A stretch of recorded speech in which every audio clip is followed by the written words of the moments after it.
Ama o ey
ama o ey dàgbà.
Hello? Hello. Hello. Hi.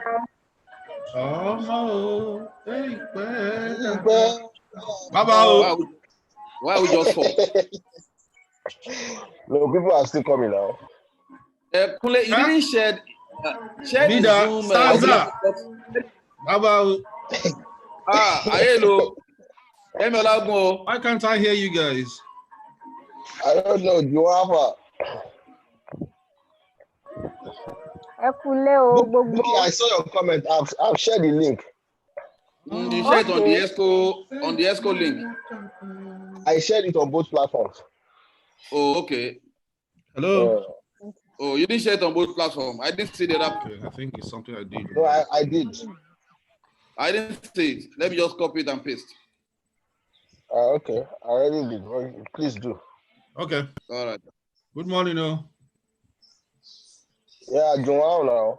I do.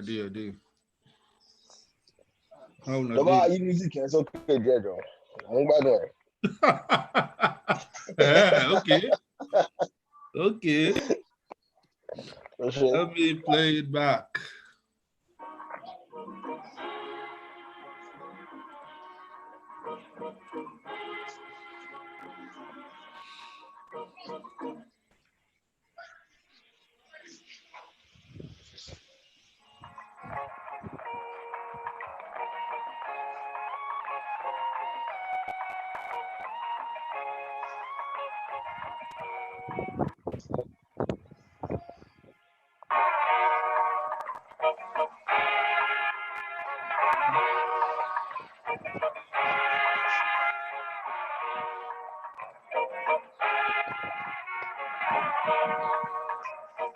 So, Kunle.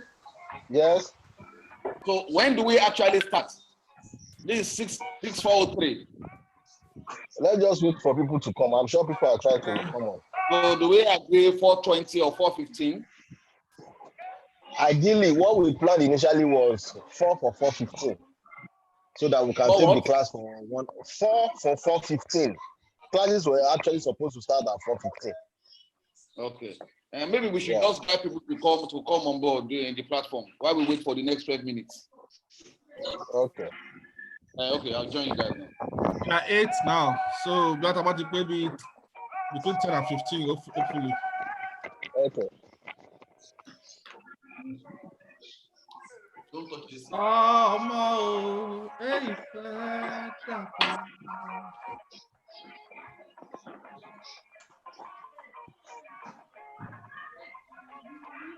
Daddy Oni, Alaye Bam Bam. Also good. Bumi, how are you? Ẹ kúlé o, gbogbo lé. This is the first time in Good to 25 see all your years I'm faces. hearing Bumi's voice. I haven't heard your Good to voice see in all over your 25 faces. years. Oh God. How is everything? Hello, Gidi. I'm fine. Depressy. How now? I hear you. I'm fine. How things now? Oh, thank God. Ẹjọ́ wọn ti ní ká dákẹ́ lé ní o, wọ́n ti ní ká má sọ̀rọ̀ lé ní o. I know the guy was here. Wọ́n ti ní ká má sọ̀rọ̀ lé ní, straight to the point, to action, no foreplay, straight to action, straight. I need 15 minutes now. Punishment wà fáwọn tó bá pariwo. Hello, Baba. All okay. Wọ́n ní ká má sọ̀rọ̀ rárá, straight to the point. Then you can Dekule. You are Jerry. Okay. So I'm moving.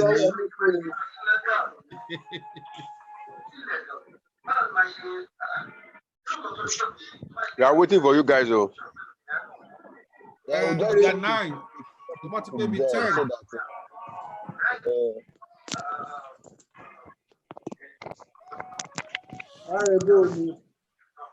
Oh, wow, okay, oh. Mo wá mi fi á sí o.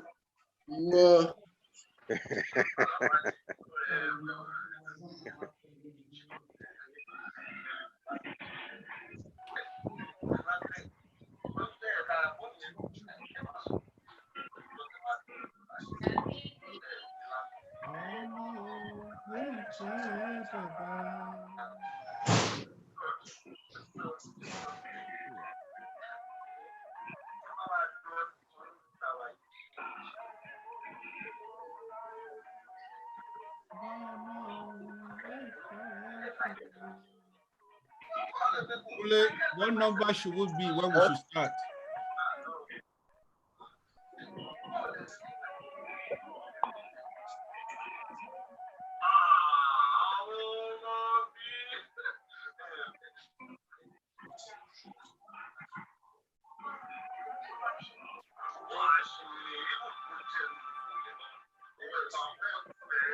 Umi, where have you been? Always quiet.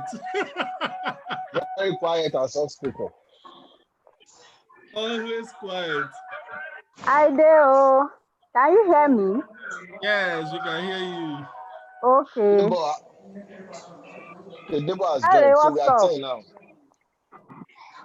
Àwọn ojú kan wà tí mi ìdámọ̀ lórí fọ́rọ̀mù yìí mọ́ o. Bí ojú mi nìyẹn.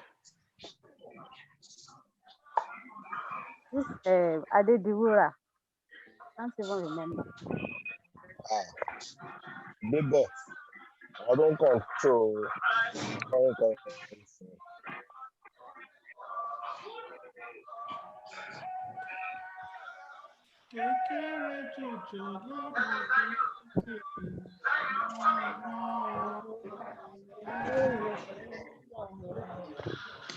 Presido. President. Hello. Send by you and this. Hallelujah.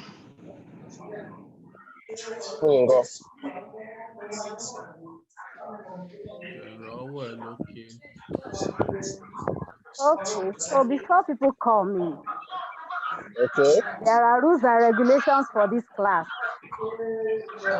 Okay.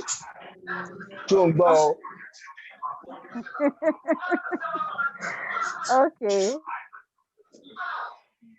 Rule number 1, no noise making.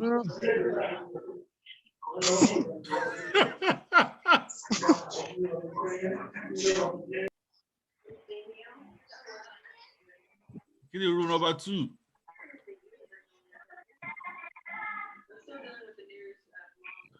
Okay. Can you all hear me? What is rule number one?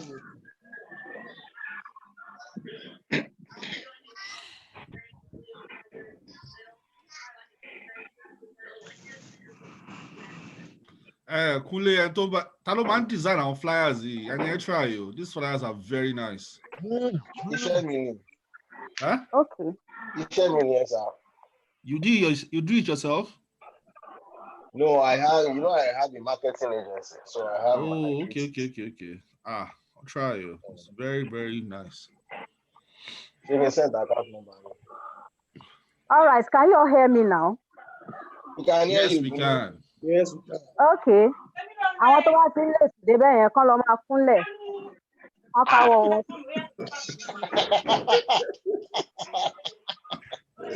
Okay. Very good. So, ní 21st century náà àbí? So Kule, you are the class captain. Are you a 21st century kid? So the 70 kids and the 80 kids, we treat them like 80 kids. No, wọ́n ti ṣe modification fún wa o. You are no longer a kid. Sounds like me a lot. And then people like Ogidengwe that came to the class and went out after the lecturers arrived. Going out without permission. Capital punishment. He must be a descendant of Ogidengwe Adogungboro. Kori warrior kiri ewa lare. Capital punishment ní fáwọn yẹn.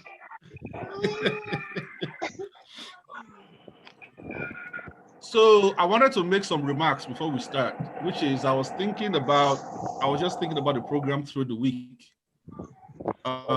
First of all, I introduced something. I introduced a poll, like a survey. So when Bumi is done with our presentation, I'm going to launch a poll, and we are going to essentially vote and answer some questions that will help us in shaping this program going forward. That's number one. Number two,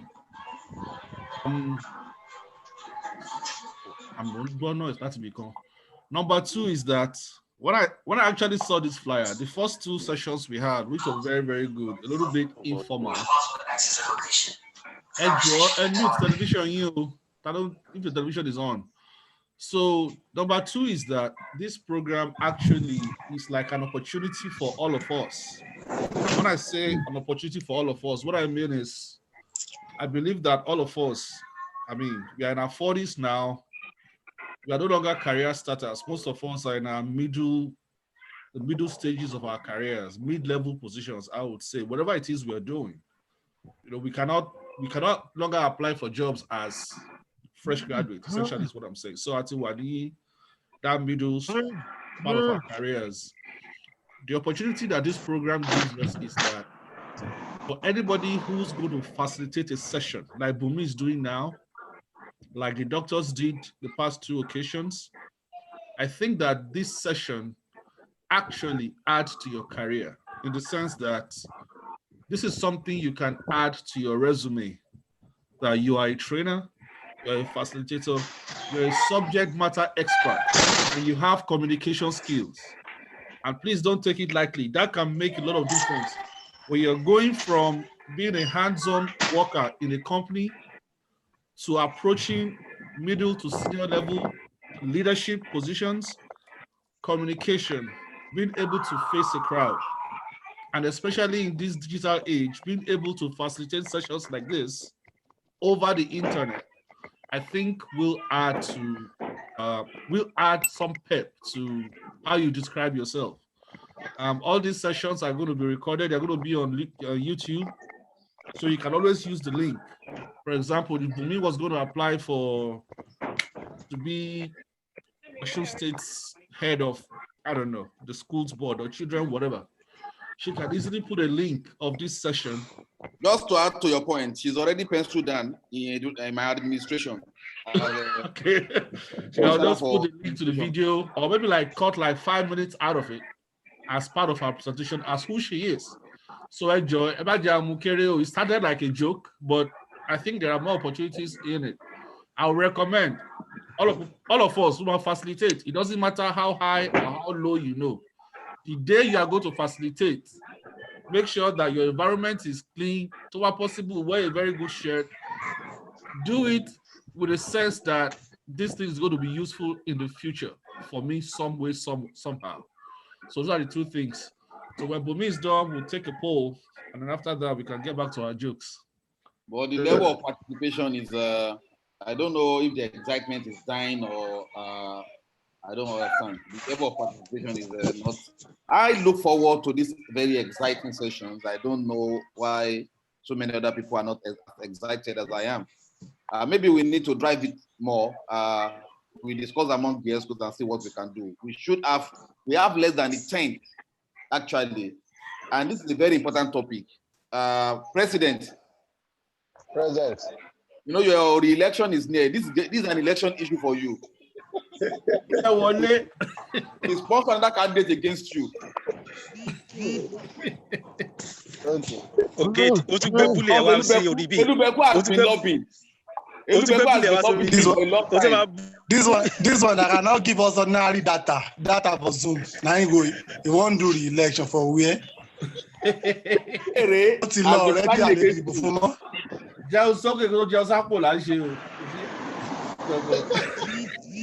Ó máa gbé búlíọ̀n van wọlé sí tẹ́ election bá dé kò sí nǹkan tó ń jẹ́ bẹ́ẹ̀. Kúnlé òkì náwó jáde ọ̀rọ̀ ló máa sọ Kúnlé òkì náwó.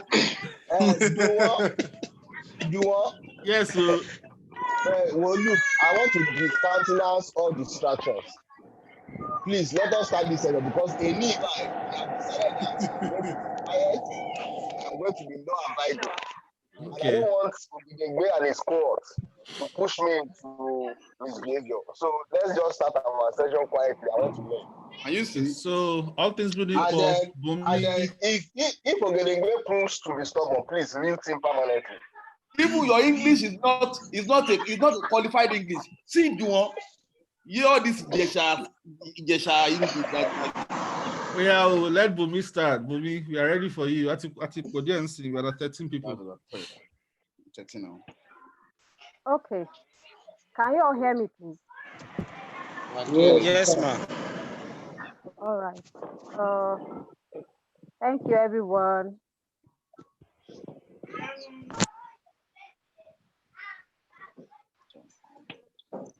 Okay. Yeah,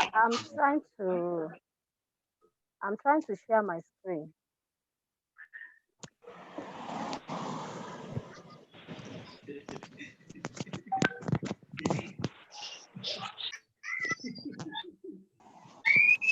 Hey, Joe, if I hear noise from your station, I will mute you. You know, it's part of my job as facilitator. Okay, can you see the screen? Hold on, let me stop sharing. My bad. That's my fault. Okay. Okay.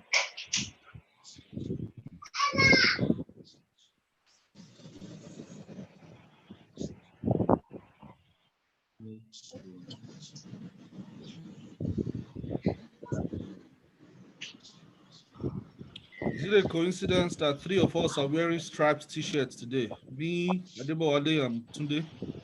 That's amazing. My president.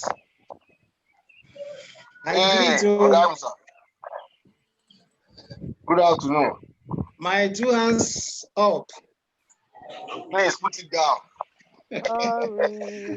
Permission to be at ease. Please be at ease. Okay. Thank you.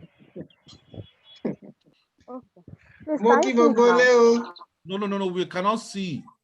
Share our email. You can share. You can post. Or you can post it to the WhatsApp group, maybe. Or email to adejuwanjori@gmail.com. Okay.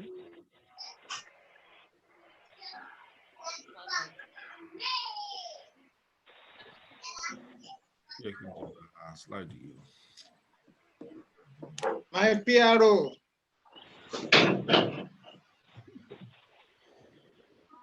You can't wear school, my present. You can't wear school, my miss. PRO TD. Okay, let me just, to make it fast, let me send it to Kunle so that I won't waste Okay, so much please. time. Kunle ṣe laptop ló ń lò. The phone. Mo lè lo laptop. Mo lè lo laptop náà. Mo lè lo laptop náà. Sharing on the, you can share on the phone, but it's just a little bit more. Okay, Kunle, have you received it? I guess. Yep. On WhatsApp. Okay, sáré bọ̀ lọ́dọ̀ yín gan. Ọ̀dọ̀ ta ni?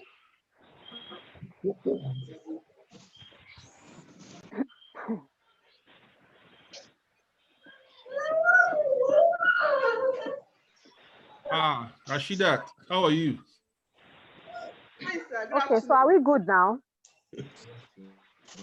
Kunle show it by slide, yeah. I'm trying to switch my laptop. I want to make Kunle a co-host so that Kunle can do.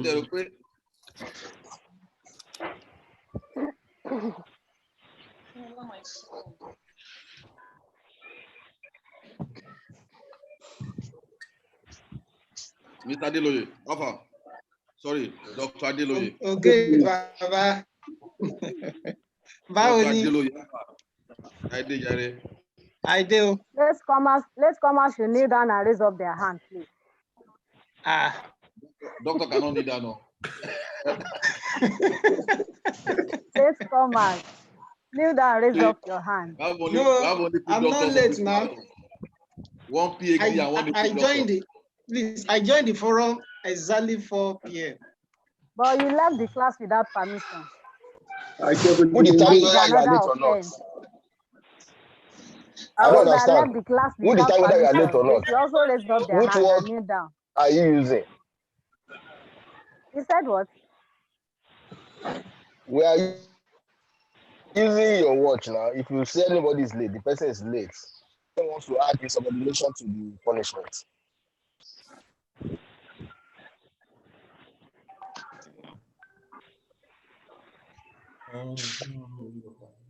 Okay, guys, I'll project in a jiffy. You don't need to announce it, just project it, my friend.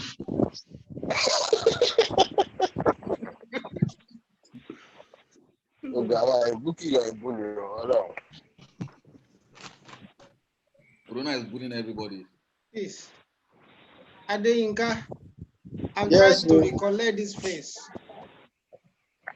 That's Adeyinka Adekunle. Huh? Was in the Q science class. Q? Was tall and slender. He's still tall and slender. Very troublesome.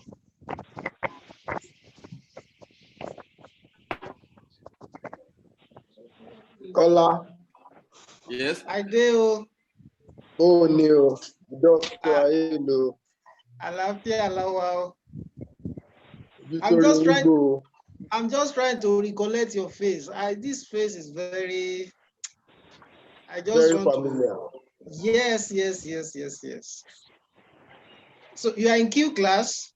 Yes. What do you need Q? He was my third science class of the SS class. Wow.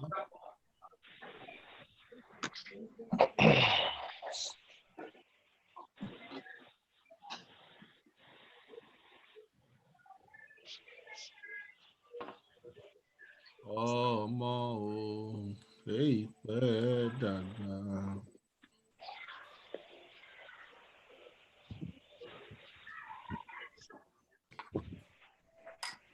Dr. Akinola has joined us. Okay, another doctor, making us 3.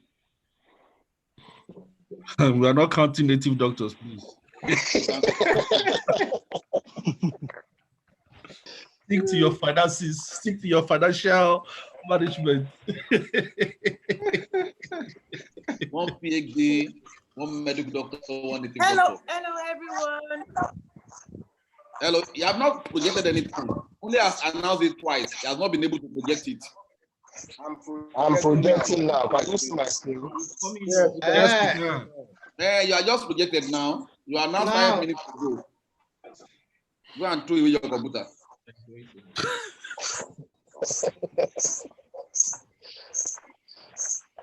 Okay, Bumi, let's start. Okay.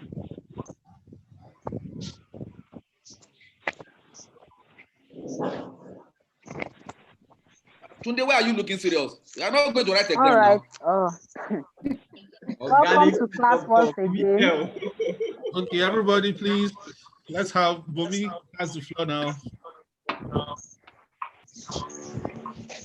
All right, let's remember our instruction, no noise making. If you are late, kneel down, raise up your hand.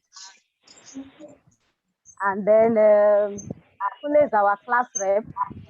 So you give me the name of noise makers after the class. All right, on a more serious mode now. I have it already. The names are ready. If you want it now. All right, you take permission before you leave this class. Okay, so we are going to be discussing child psychology and development. 1 minute, please. How to raise. Hi, Joe. Hello? There's somebody giving us feedback. I'm trying to see who it is. Is that somebody has the YouTube open? Right? If you have YouTube open beside,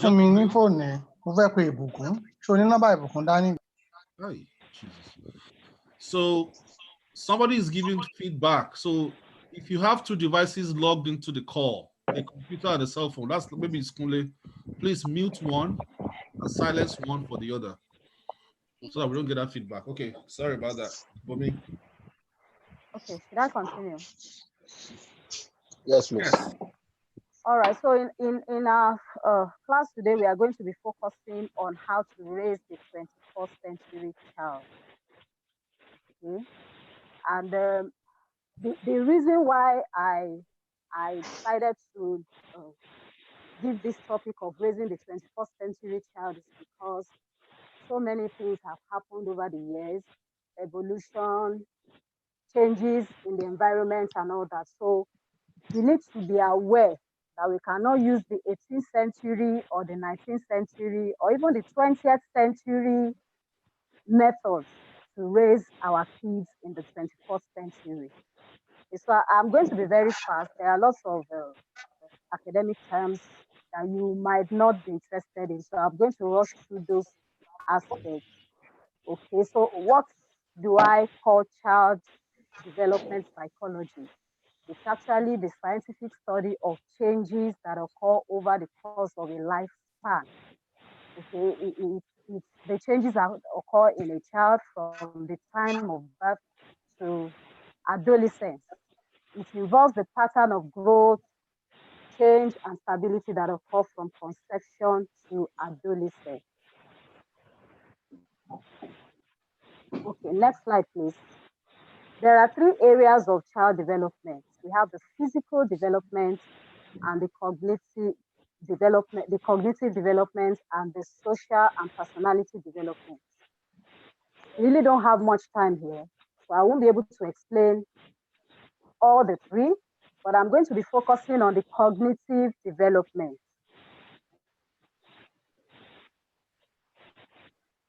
Because that's my area of specialty, and then because it is what is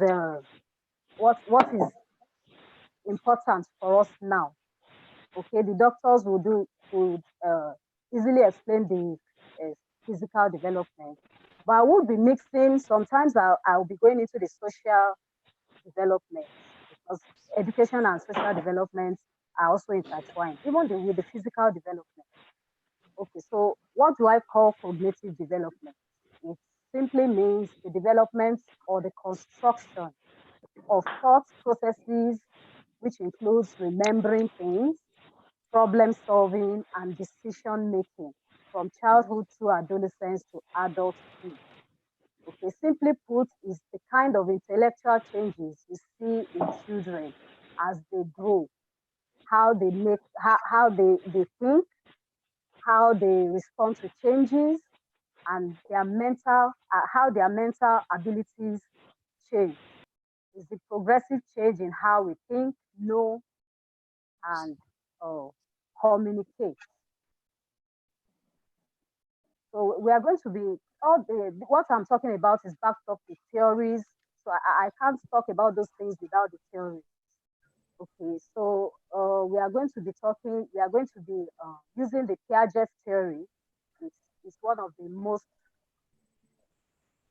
conversant theory with child development. And Piaget says there are 4 stages of cognitive development. We have the sensory motor stage. During these stages, the child begins to develop reflexes, habits, eye, hand coordination, object performance, experimentation, creativity, and all that. This is the time when you see your child moving around when you roll something in front of their eyes, trying to grasp things, trying to identify colors. At this time, they can differentiate voices, different voices. So this is the sensory motor stage, is the discovery stage, trying to put into their memory the things they are being exposed to. The second stage is the pre-operational stage. During this stage, the child begins to develop the ability to represent objects with images and words. That's when they start forming their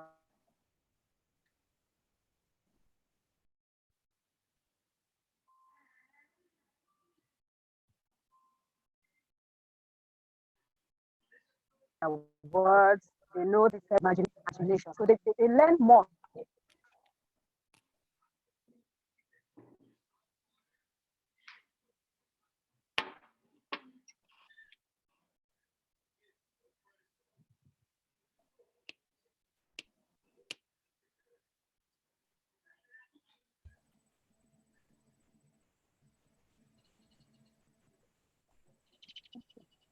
All right, are we back? Yes, we can hear you now. Okay. All right, so I was talking about the pre-operational stage, whereby the child develop the ability to use the language skills. They associate objects with words and they use their imagination a lot. This is actually the time when they imitate a lot. They copy what you do. You see them trying to sit down the way you are sitting down, trying to talk the way you are talking, and all that, trying to do that. However, it's mainly intuitive instead of logical. So it's something that is subject. And the third stage is the concrete operational stage. This is the stage where they are able to sort objects. Their understanding is developing, they are building on the knowledge they have.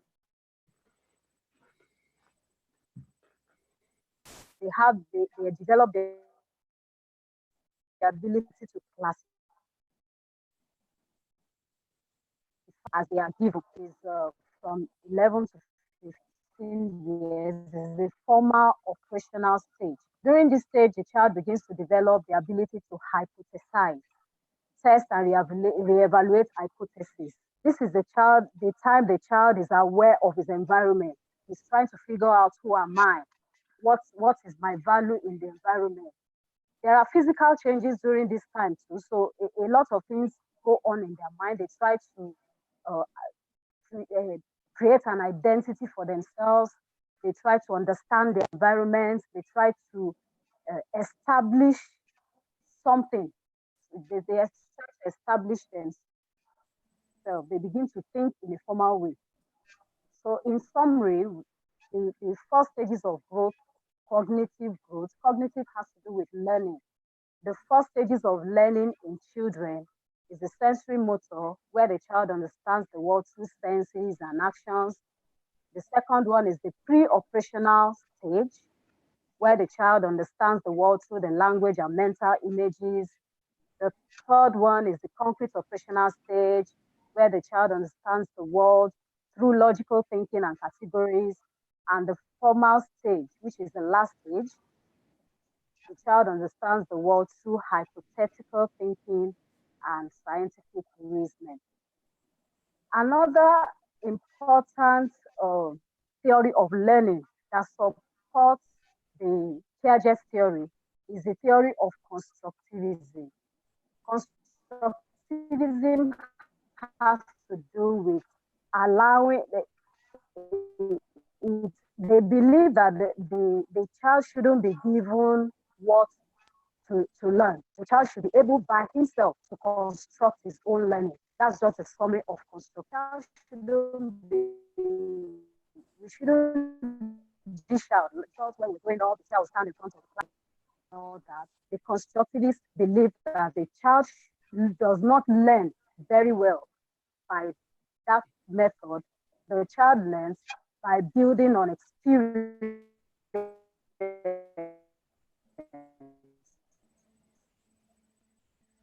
There is something on that experience to form. One of the major, the constructivism occurs in two ways.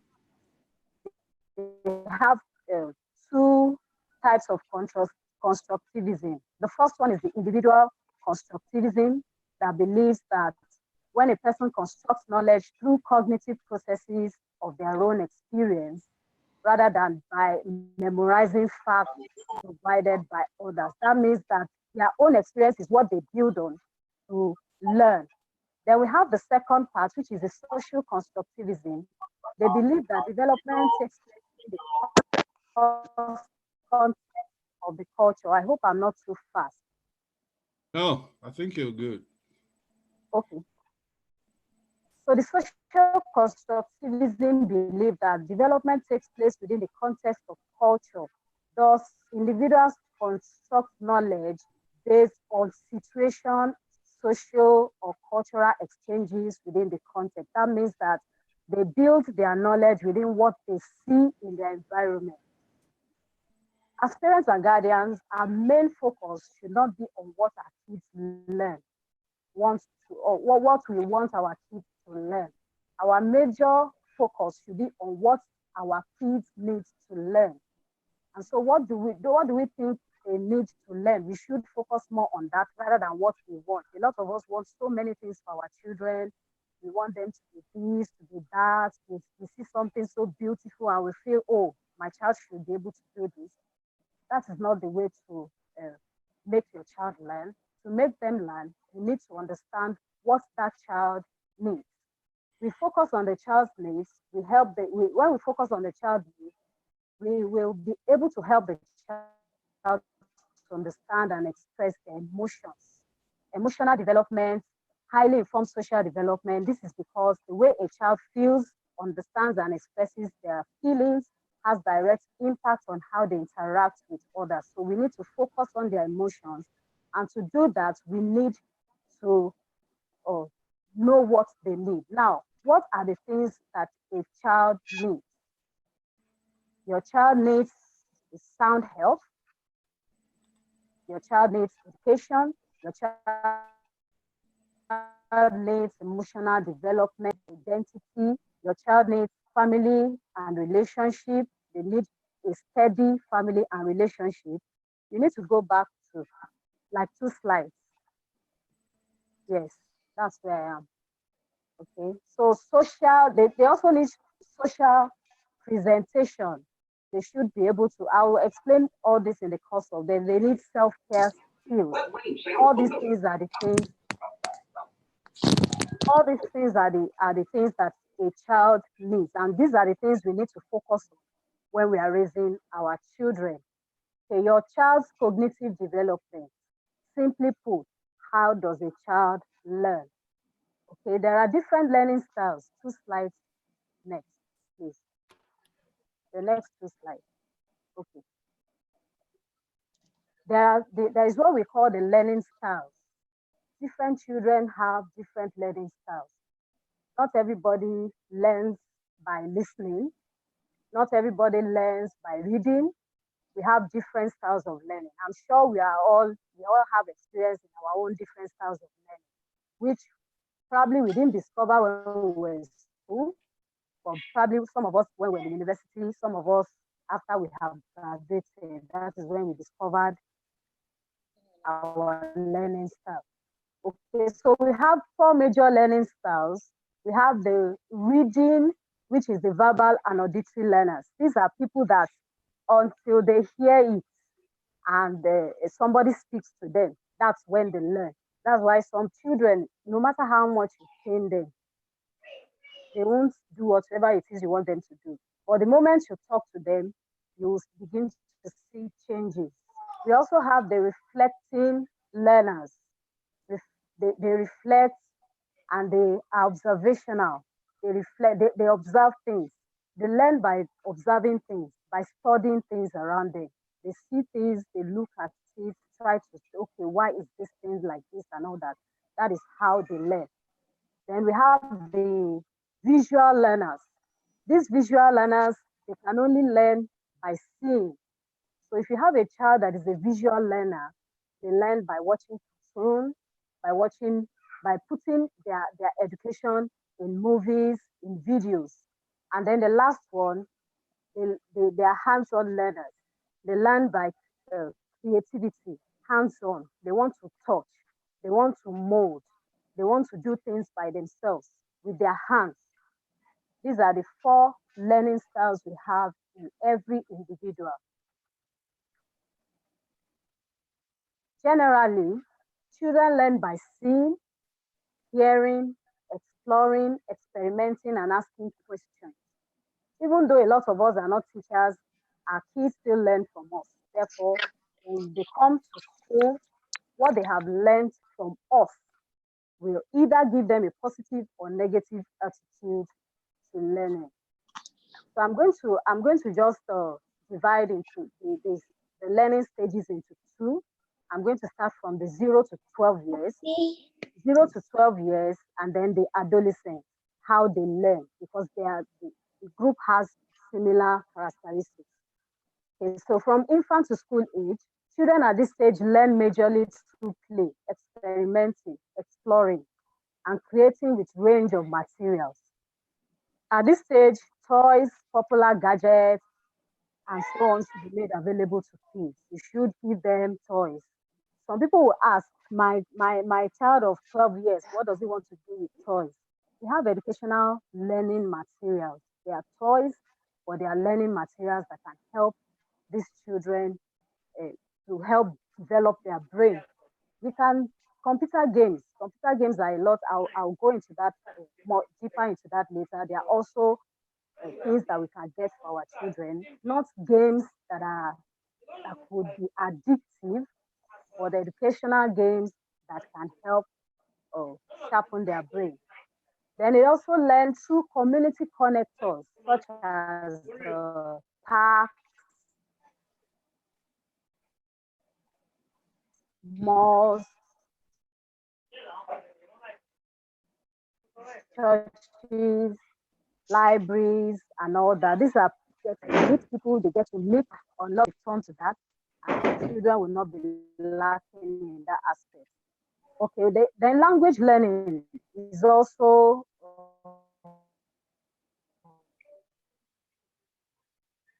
a way to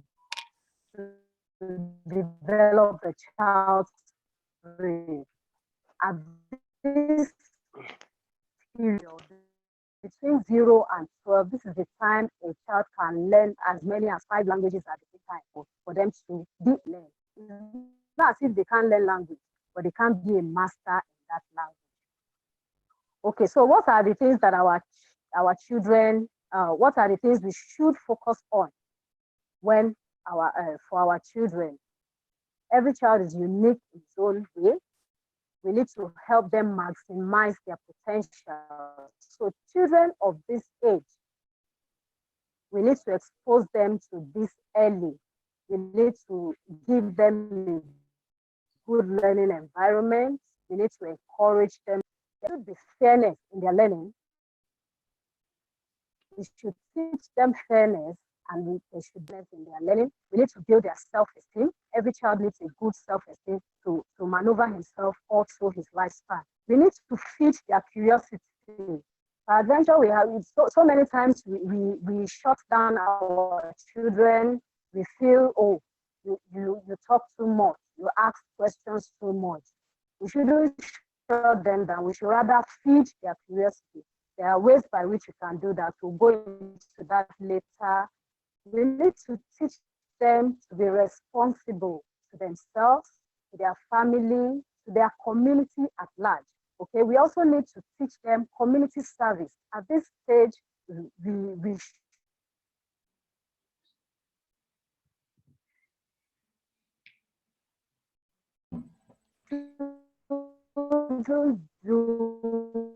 we shouldn't raise our children with the belief of me and my family alone. We should make children be responsible for their things critically. They should find joy in it.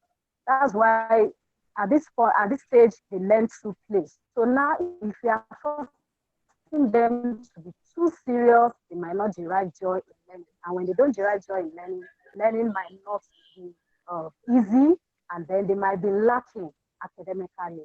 Then we should also encourage creativity. You see a child probably trying to make a mess, maybe trying to build something, try and find out what the child is doing, and then instead of shouting down the child, you can actually help the child to be more creative. Okay, so I go to the adolescence age now from 13 to 18. And at this stage, the child, as the child grows older, he or she becomes more independent in learning. This is when parents and guardians and educators should practice what we call active learning. And what do I mean by active learning? We focus on how the child is learning rather than what the child knows. For instance, if a child is doing a project, our question shouldn't be, what mark did you get in that project? Our question should be, how did you do it? How did you go about it? This will give the child more confidence. Your emotional support for learning as well as practical help is very much needed at this time. At this stage of growth, you need to be more sensitive because the children of this age, they are in their sensitive period. They develop a lot of attitude and they begin to give you sometimes some parents get so frustrated with their teenagers, they don't know how to handle them. These are the period where you need to be more sensitive to what they are going through.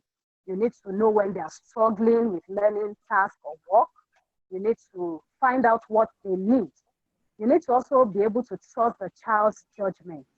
We don't impose on them our ideas. Don't tell them, oh, I'm your dad, I'm your mom. Whatever I say is fine now. This is actually a time to discuss. Sit down and discuss with them. Try and find out what they need, what they want. You can reach an agreement. You can dialogue. It's called dialogue. You can actually reach an agreement with them rather than imposing your ideas on them. You accept the child as a whole person, treat them as an adult. You appreciate their strengths, appreciate their weaknesses, respond to the child's feelings, share their excitement, and be patient when they are struggling with one thing or the other. Okay, so those are the stages of growth, and those are the ways by which children learn. Those are also the ways by which we can help them learn. Now, there's something we call lifelong learning. Next slide, please. If we don't take the form of the next generation, we'll be unable to lead them into the life and pass across institutional knowledge to them. So we need to take the form of the next generation. That was what I was saying at the beginning, that we cannot use 19th century methods to raise the 21st century kids. We need to bring ourselves into this generation, try and think what exactly does this generation need. We need to put on their culture and preach Asians truth to them. That does not mean that we will leave our values behind. No, what we need to do is incorporate our value into the current system so that our children can have a holistic education. So education is not limited to something we do with a book, paper, pencil. We need to give the coming generations make our education shouldn't be limited to majorly academics. Now the 21st century education is beyond academics. It's more than academics, and that is why we have what we call the lifelong learning. It's a continuous building of skills and knowledge through the life of an individual.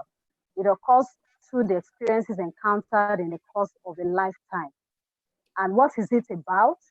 It's about acquiring and upgrading, updating all kinds of abilities, interests, knowledge, and qualification, valuing all forms of learning, taking more control of our future. So what are the that is 21st century key? What skills should we expose them to? Communicative skills and the social skills. Okay, their career should tend towards these skills too. When they want to choose a career, it should tend towards all these skills. Because most of the jobs we do now might not be relevant in the next generation. We don't know in the next 30 to 40 years whether what we do now would be relevant. Already it's happening. So many skills are not relevant. And even those ones that are still relevant, we still need to incorporate some important things into them to make it work. So instead of coaching your kids towards a profession, you should rather focus on developing their skills and competencies. Okay, so I'm going to, the skills here, I'm going to discuss them one by one. I'll start with problem solving. For anyone to get ahead in life in a competitive world, your child needs to be able to think critically and to observe, analyze, and come up with smart solutions to complex dilemmas.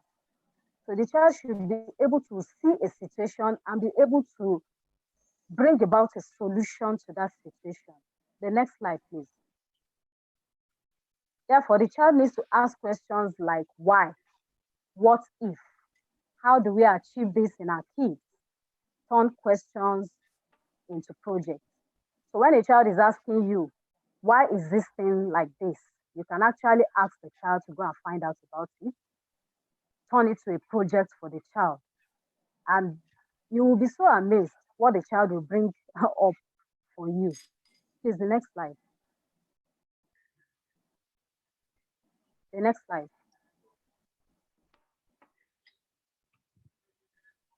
Next slide. Okay. Okay, so in problem solving, we identify, define, inquire, action, and look back. So a child should be able to to see a problem, propose a solution to it, take action, and be able to bring out results from that. Next slide, please. The next key important skill a child should learn during this period is teamwork. And what do I mean by teamwork? Teamwork helps them get along well with others. It's a way of working together with a group of people to achieve a common goal.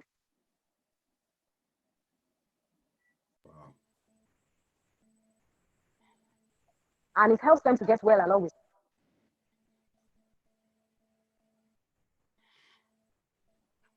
or no matter how young they are.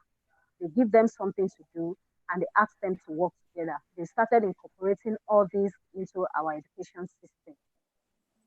To foster teamwork, the qualities they need to build in teamwork are self-control. So while they are working with another person, they should exercise self-control, diplomacy, empathy, and management. So when our child is working in a team, the child should be able to exercise self-control. Somebody does something annoying, you should know how to control your temper. A child shouldn't throw down the work and say, oh, I'm not doing it again. Because somebody offended. The child should be able to manage that situation. There should be diplomacy. The child should learn diplomacy, empathy, and management. You can do this by organizing events that will make them mix and participate, as such as play dates, encourage podcast projects, make a movie. These are things that you can encourage. You can encourage, maybe you have a friend that you visit, you can organize something between the children where they can work in teams. This will help the children to learn the things that is required in teamwork. The third skill is smart tech reliance. You can do this by engaging them in tech and ICT classes, such as coding, Microsoft training, and so all technology classes that is being organized for children these days. For those children whose skills tend towards art, you can team up with them to become co-bloggers. There they post news that they wrote themselves.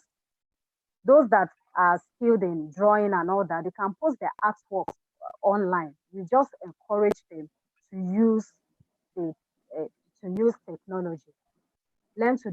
Help them to do PowerPoint presentation, present. They can present to you, not necessarily in their schools. They can present to you. You can make them do all those things. This will help them to know how to use the computer in a positive way. Okay, so whatever it is they learn now, it's a valuable lesson for when they eventually become writers, anything they would become in future. You can also teach them to approach the world with a healthy dose of skepticism. You know that it's not everything we see on the internet that is true. So we also need to make our children aware that it's not everything they see online that should be taken hook, line, and sinker. The fourth skill I'm going to discuss here is thinking in 3D. The ability to visualize objects and the way they fit into a space is what an expert calls spatial awareness. This is the kind of skill we use every day when we merge our cars onto the highways. They use it so much in building. They use it in engineering and building, how to maneuver ourselves in a new store. So games like maze, building blocks could help children, Lego kits, they could help children to develop this skill. Maps are also very useful for children at this point. They should be able to learn to read the map. Okay, so this is where we go back to the ancient method of reading the map. They need to learn to you switch off the GPS. They shouldn't rely so much on GPS. Rather, they should learn to read the map so that they could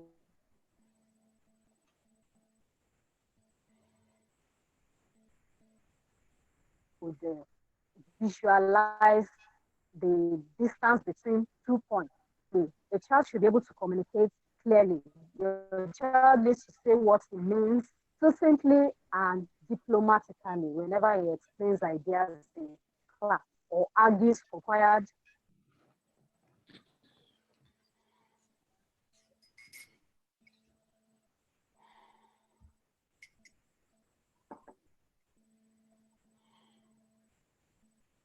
Oh, I think we lost. Okay, He's back. we're back. All right, so I said your child needs to be able to say what he means succinctly and diplomatically whenever he explains ideas in class or argues for privileges with you. Having it at the back of your mind that this skill will be required, connected to co-workers and in real time all around the world when they start to work. So these are the skills they will need when they start work. Okay, so we should help them at home when they want something. You don't just give it to them. You can ask them to defend themselves, persuade you, show you, give you reasons why they should have that thing. So it's a way of developing the child to communicate clearly. But sometimes children ask for things they don't need. If you ask them why do you need it, they might not be able to tell you the reason why they need it. So they should be able to prove to you that I really need this thing. If you do it for them once, the next time they want to come and meet you, they'll give you good enough reasons why they need that thing. Okay, so how do we help them achieve this? We involve them in any activity that call upon the child to listen and give direction, even if it's a play pretend game. We can also use story chains. We start a story, involve the whole family, and ask them to build upon the story. Then the last skill I'm going to talk about is out of the box concepting. Okay? Creativity is the process of imagining what we can be. This has to do with creativity. Children have a lot going on in their minds, so we should encourage creativity. Creativity is also linked to problem solving. Sometimes you try to figure out how to do something, but if a child is able to think and think through how to bust through a particular situation, then the child is able to create a new idea from an old one. So this is a skill that everyone requires in a workplace.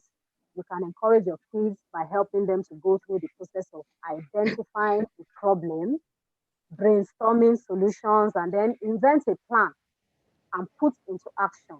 So when they have things to resolve, they are in a fix. You don't just go there and say, "Let me help you." You can tend to think about solutions to whatever it is that they need to resolve at that time. Okay, so example is that you can ask them to decorate their rooms, give them materials, ask them to decorate their rooms, depending on the child's ability. So then you can probably ask them to look for several ways of reflecting light. Those are the things they can do at home. Okay, in summary, we need to be problem solving generation. We need children to be problem solving generation.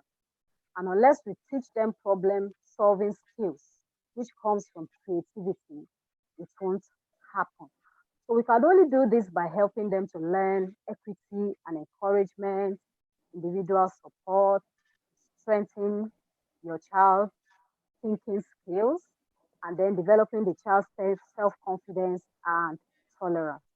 So I would like to close with this famous quote of Piaget: "Only education is capable of saving our society from possible collapse, whether violent or gradual."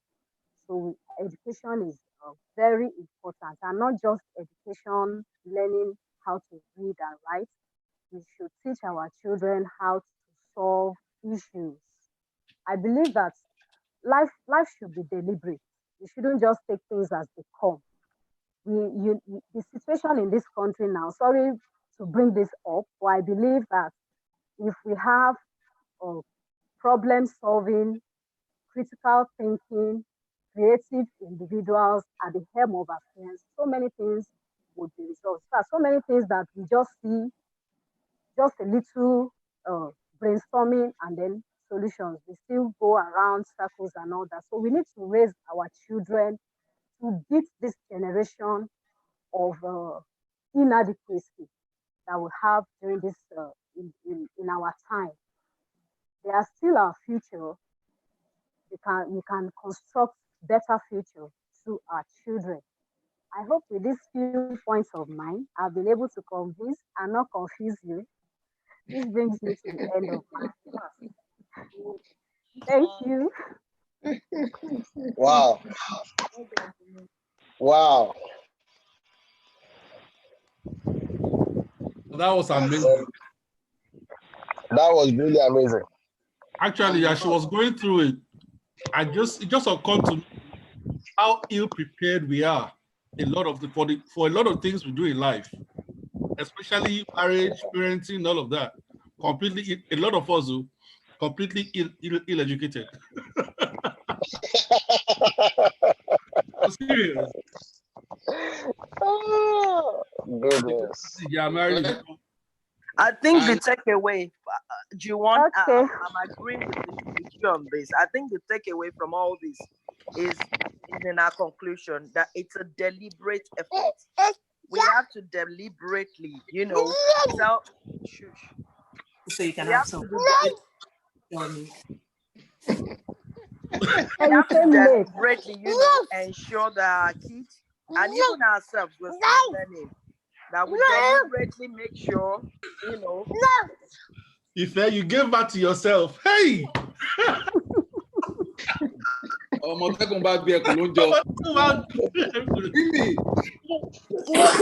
Can you imagine?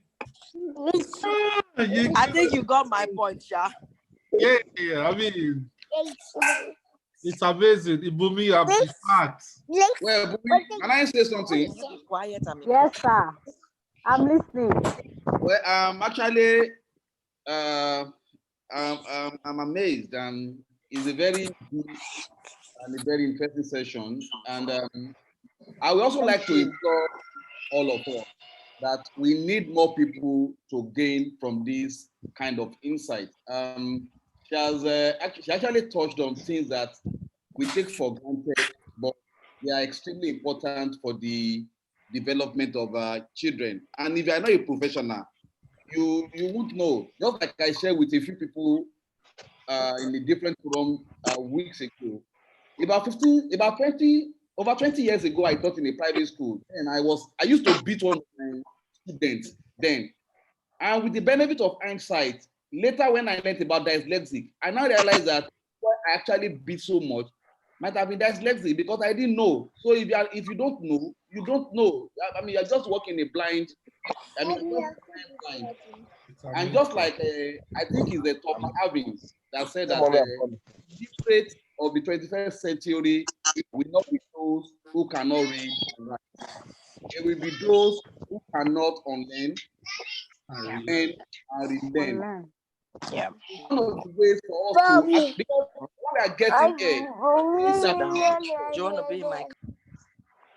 These are things that people go abroad and pay for. I've had the privilege of doing some courses, and these courses, you pay as much as $2,000 per day, and they package it in big schools and everything. And the reality is that the content is not better than this. So I would like us to reach to our friends. All these kind of trainings are trainings that are extremely important. We should find time to whatever. I mean, this is the 1 hour on a weekend, and we're just 15 out of about 130 people on the platform. I mean, we are missing. This is the kind of training that organization send us. I mean, when my daughter was admitted to secondary school, I had to go to almost 6 sessions every weekend, Saturday and Sunday, to learn parenting after many years of marriage. And I was reluctant, but I learned a lot. And these are the kind of things that they are things that we don't really learn. We don't get to learn them every time. So I will implore all of us to reach out to our friends in the subsequent sessions. Maybe we should be more than this. I mean, just like she said, maybe we might have missed some opportunities, but we should be very fair to our kids and ensure that we bring them in a way, in the best possible way.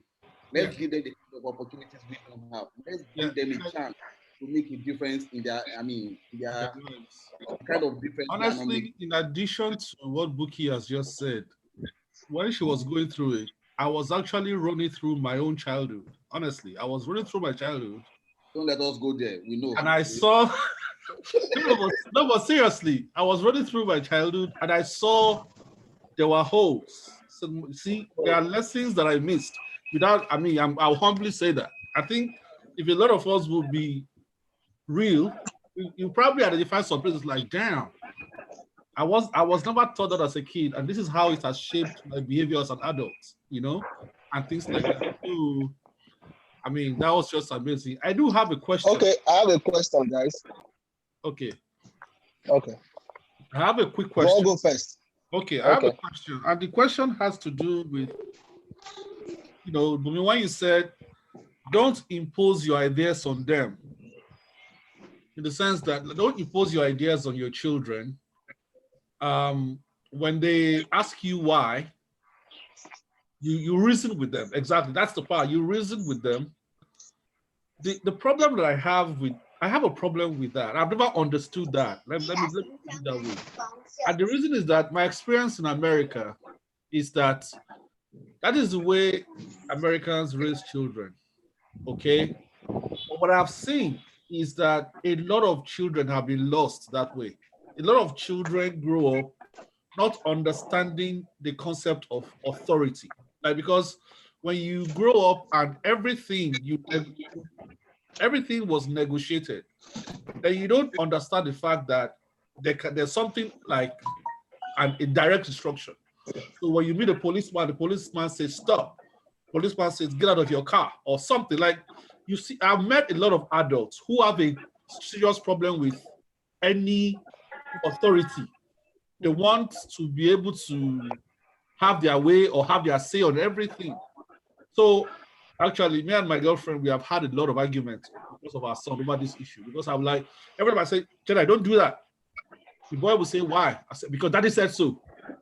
Period. Like, why should you ask me why? I know better than you. You are just 5 years old. So what is the balance? What is the balance between what we know as parenting and what you're teaching us now?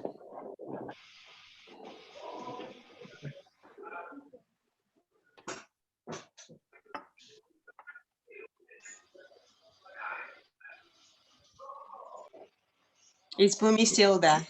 Yeah, I think she froze for a minute. Okay. My question scared her, so she froze.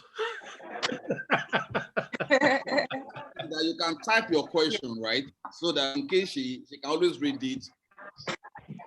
And, can I?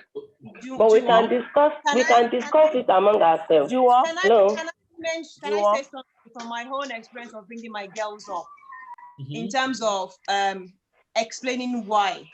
It was a difficult thing because I wasn't brought up with people explaining why stuff happened to me. Daddy said so, you don't question it. But we had to go through the process of saying, this is the reason why I said it, but you've got to do what I said you must do. So a parent will always be a parent. A parent cannot be a child. So you need to kind of retain that position of authority. It's just like in America, those children, they don't understand direction. They don't understand how to do stuff because they don't know how to respond to command. So, but if you stand your ground and say, this is what I need you to do, you must do it. This is the reason why you have to do it. And it's a balancing act. I had to learn the hard way after doing some things that our parents did to us, but it's important that you explain why to them. I hope Bumia is coming back. Yeah, she's back now. Okay. I'm back now. Okay. I didn't hear the question from the beginning, but I have an idea. Okay, but before I answer that question, I want to answer Bola. Bola was asking if it's possible for children to have more than one learning ability. Okay, so it's possible for a child to have more than one, but I think one will be just like temperament. One will be dominating. One will dominate in that child. So usually you use what the child you would have seen it in the child. Let me just give an example. I have a niece, she likes singing. And no matter how you want to get her to sit down to learn, you can't. But when you put it in a song, she learns it. So they have a dominating skill. And throughout the lifetime of a child, that might probably be the best way the child will learn. It doesn't mean that the child cannot learn to use other learning styles, but it's going to be very difficult. The easiest way for that child will be through that dominating learning style. Okay, so we are talking about dialogue now with children. When I was first exposed to this kind of teaching, I felt when I started teaching, I felt this is not an acceptable way of doing things. All our mind is how much why are they like this and all that. But after some time, I discovered that we are in an age where no matter how hard you are on a child, you still will not get that child to learn. So many times you just need every individual has an opinion, no matter how small the child is. The only thing is that you don't allow the child to have his way by agreeing to the child because the child questions you. You have your way, but you explain. That explanation is enough to sort out a child. Now, sometimes children throw tantrums. They are trying to test. First time they throw tantrum, you allow them. The second time they continue. So you need to make your explanation. Oh, why shouldn't you do this? This and this is the reason why. Give good enough reason. Don't tell them I'm your dad. What I say is final. Don't say do it because I said you should do it. Give them good enough reason. Don't touch the electricity box because these are the results of doing that. The child understands better that way. So you give good enough reasons. Dialogue is actually the best way because as adults, I'm sure we don't like it when our boss just bosses us around and just gives us instructions without consulting us. So the same thing with children. Before you do, even as a teacher, before I teach, I need to explain to children, okay, this is what we are doing today. It does so many things. The child processes it in his brain. Oh, what am I going to gain? Because so many things go on in the mind of the child. What am I going to gain from this? How is this relevant to me? They begin to connect it to their, I said at the beginning that they build on existing knowledge. So they begin to connect it to their existing knowledge. How is it relevant to me? The moment the child sees, oh, this is not relevant to me, he loses attention in class. The same thing happens with us parents. When we ask them to do things and they feel, oh, mom is just being difficult, dad is just being difficult. You need to try and explain to them that this and this are the reasons why this is. For older children, you can actually allow them to do a research on that kind of thing that you don't want them to do so that they can see for themselves. When they discover things for themselves, they will be the ones to come back and tell you, oh, mom, dad, so this is the reason why you said I shouldn't do this. It might be a little bit difficult because we were not raised like that. But as time goes on, we'll understand how to use these methods with our children as often as possible. I hope I've answered your question. Oh, yes, absolutely. Thank you. Please, I have Do you a want if question. I can just add one I or have a two question. things? I have Wait, a question. Sorry, sir. Ife is adding. A woman is speaking. Whatever a woman wants to speak, I'll just add few things from a personal perspective. I totally get your angle with, I tell you because I'm your dad, and I can see the end even before you started, because the Yoruba proverb says, "Ibi t'ọmọdé bá jókòó, ibi t'àgbàlagbà bá jókòó, nǹkan tó ti rí ẹni tó wà lórí òkè, ọmọ kékeré lórí òkè ò rí." But there are two things I've learned. I grew up in an environment where, my parents don't just impose ideas. We all discuss. This is why I want to do it. This is why you shouldn't do it. So I had that privilege growing up, and I saw how that, how that helped me become who I am today. Now, when you're raising kids up, when they're, 0 to 5, the age your son is currently at, when you tell them not to do something, the default response is why. Now, there is a school of thought that says kids hear no too many times than yes. And so by the time they're adults, they're used to, okay, it's going to be no. And they're already defeated. So we need, as parents, like Bumi said, to have a deliberate attitude to encourage more yeses. And the only way we can hear more yeses is to listen to what they really want to do. And by listening to them, you're also developing, a skill in them. In this world now, kids will need great communication skills, interpersonal skills. It's not how many maths they know that will make them successful in this world. We know that now. So the more you listen, the more you talk with them consciously. Now, the American idea you brought in that kids don't, they don't have an authority, they cannot submit to authority. That is permissiveness. And there's a very thin line between permissive parenting and proper parenting. So it's a difficult balance to find, I must say. What do you mean by permissive parenting? What is that? So permissive parenting is when a kid says, I want to do this.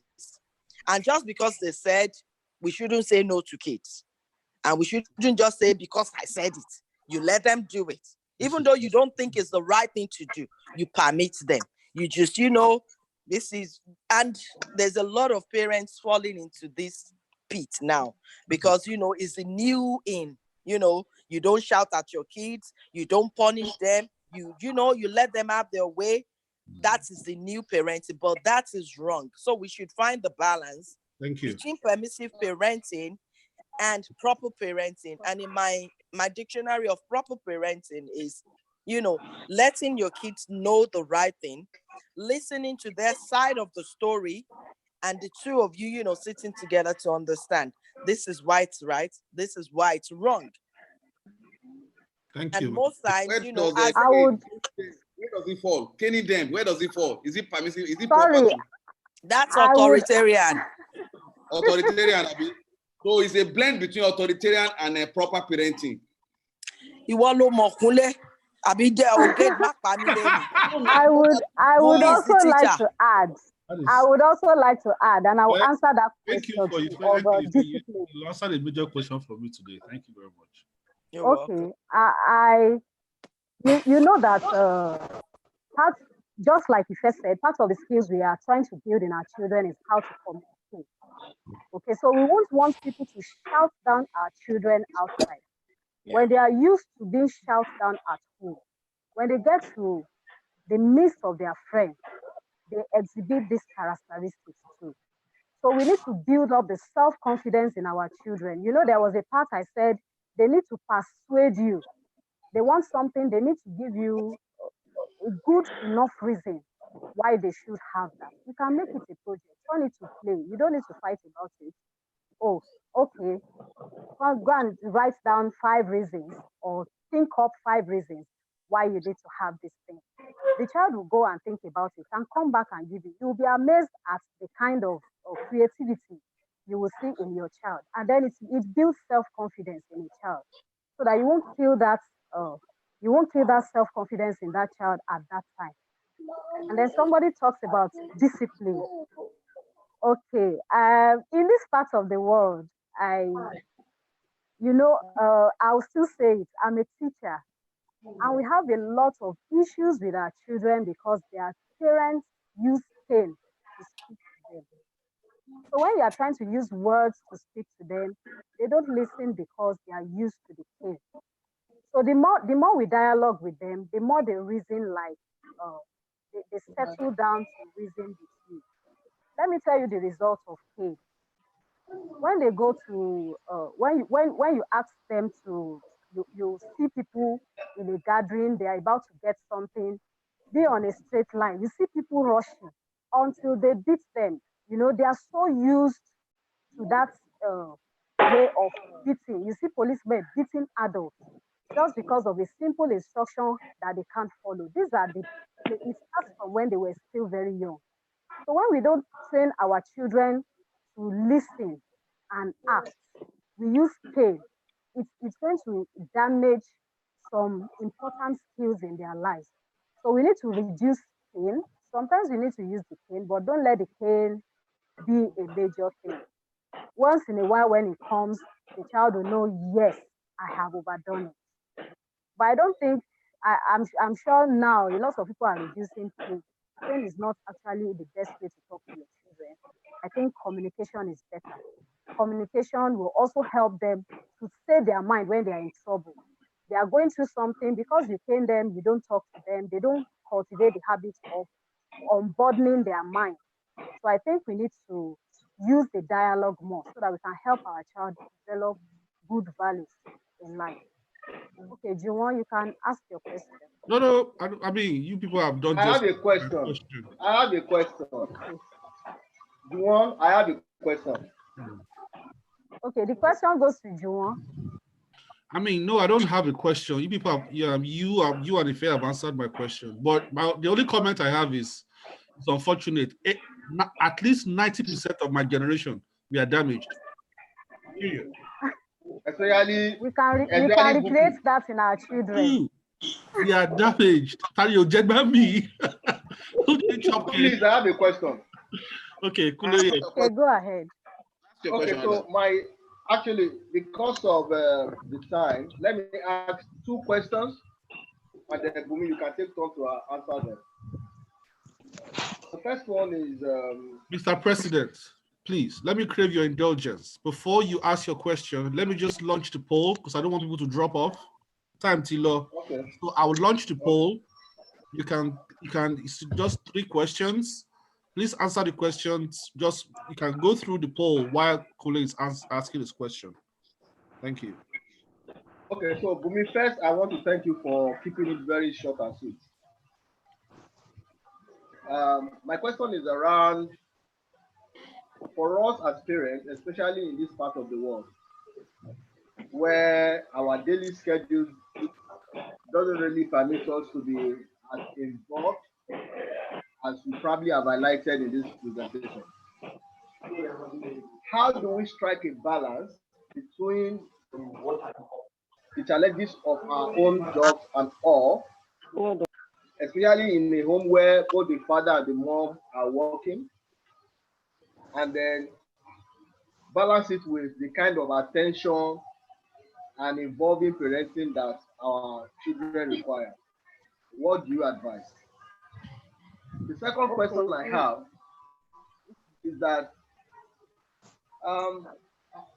to a very large extent, I think there is a cultural bias around some of the parenting techniques that are being taught nowadays. I'm saying this because I've also seen the instance of the Bible where it says we shouldn't spare the rod. Otherwise, we might just breed some kind of children that we don't want. And then in this part of the world where punishment and flogging and discipline were some of the essential tools with which we have been molded, and we see some relative sanity. DK has Wookie's body. No, resisting. He said he's there. Kule is just quoting something that's not in the Bible. He's there. He's there now. I'm sorry, Kule, I'm very sorry I interrupted you. I just couldn't resist it. Okay. Okay, so but, what I'm saying is that is there a cultural undertone? Okay. Are you done? And that verse I mentioned, the verse I was referring to is in Proverbs chapter 13, verse 24. So if we now narrow it down to our own cultural orientation, are we not completely discarding our cultural orientation to completely embrace the Western culture? Whereas we have seen some level of decadence in the West. All right. I'll answer your first question. Your first question. Okay, you were talking about balancing your work life with your children. There is no how, no how. Your children is your children. They are nobody else's children. So you need to find a way of making out time for them, even if it is 1 hour a day, even if it's over the weekend. You need to just make out that time for them, because the major part of their life, they live with you. What they see you do things, that is what forms them the most. You know that at the beginning I talked about children learning by building on experience. Okay, so or on previous experience. So whatever it is they see you do, whatever it is they get from you is what they will take to their own world and start doing. So whatever it is you want them to be, just like I said, it's a deliberate thing. There's nothing we need to leave to chances. We must be deliberate in everything we are doing. With your children, so you should be deliberate. Yes, you are busy. You should try and create time for them once in a week. once in a, if you're a traveling parent, whenever you are around, make it. Some parents, some men, they travel. I'm sorry to say this, they travel for, probably they are working in another part of the town, and when they come back, maybe they want to spend a week with their family. That week, the children can't move near them. It's actually a very wrong way of developing, training our children. I have a friend that said when the dad retired, he works in Abuja. So when the dad retired, the dad wanted them, he will sit in the sitting room. The dad will expect, by that time, the children are already grown. They were in the university at that time. The dad will expect the children to sit down and discuss with him, but they won't. They will just be leaving the sitting room one by one to the room to go and meet their mom. And they will be gisting. He will be hearing them laugh and talk. And he felt so bad about it, but he couldn't do anything about it. The children are grown up. So whatever it is we want to do now, we should do it deliberately. We should create time, no matter how small the time is. Even the little time you have with them, make it a memorable one, so that they will know that, oh, I have a dad, I have a mom that really cares about me. Now, to your second question, I'll still go to that your Bible passage. Okay, discipline is a training that is used to correct the mind and the heart. And I'm very sure that Cain is not something that corrects the heart or the mind.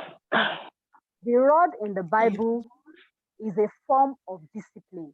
It doesn't necessarily mean a physical rod. The rod means discipline. It means we should discipline our children. And how do we discipline our children? You must have a set down rules for them, because if there is no rule, there's no reason for discipline. A child should know, I shouldn't do this, I shouldn't do that. You can attach a reward to a behavior. Those are ways by which you can help our children develop good behavior. You can attach a reward to behavior. You can actually train them step by step in acting right, the things we want them to do. So rather than beating them, you can actually use some measures, different measures, to train them. So discipline is not only, there are so many things that you can use to discipline. You can take something maybe they love to do, a particular outing, maybe you promise them you want to take them out. You can say, okay, because you did this, I asked you not to do it, I am taking it away. You don't just do it callously, you explain to them gently too. Oh, I'm taking away this privilege because you have done this. That's the essence of dialogue. Talk to them. Let them know everything has a consequence. The children should also know that whatever behavior they bring forth has a consequence, either positive or negative. So I hope I have answered your question. Can I add one to your first question, Kule, in terms of finding time to look after children if both of you are busy? It's a balancing act. Both of you, yourself and your wife, need to reach an agreement as to who will need to be the primary carer. The primary carer does not necessarily mean that one of you will resign his or her job, but that person will have more time to monitor the children, to know how they are doing in school, what emotional challenges they are facing in school, who are their friends, to be able to talk to them. You need to agree between each other who is going to be responsible for that, because it depends on your income, it depends on your responsibility in the society. It needs to be an agreement between the two of you. From my personal experience, I had to kind of pipe a bit lower and decide to look after the children as well as working. I could be earning double what I'm earning, but I decided to take a lower salary because my husband is worked up. So it's a family decision, because I just in the society I'm bringing my children up and they need me to listen to them.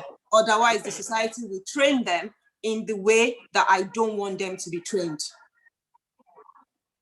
So that's from my experience anyway. Wow, God bless you for that. But my quick comment to Kule is, please don't forget there's also cultural bias in the Bible. That's just the truth. Thank you. Those things you just, that verse from King Solomon, the Bible has Jewish cultural bias because it's from the Jews.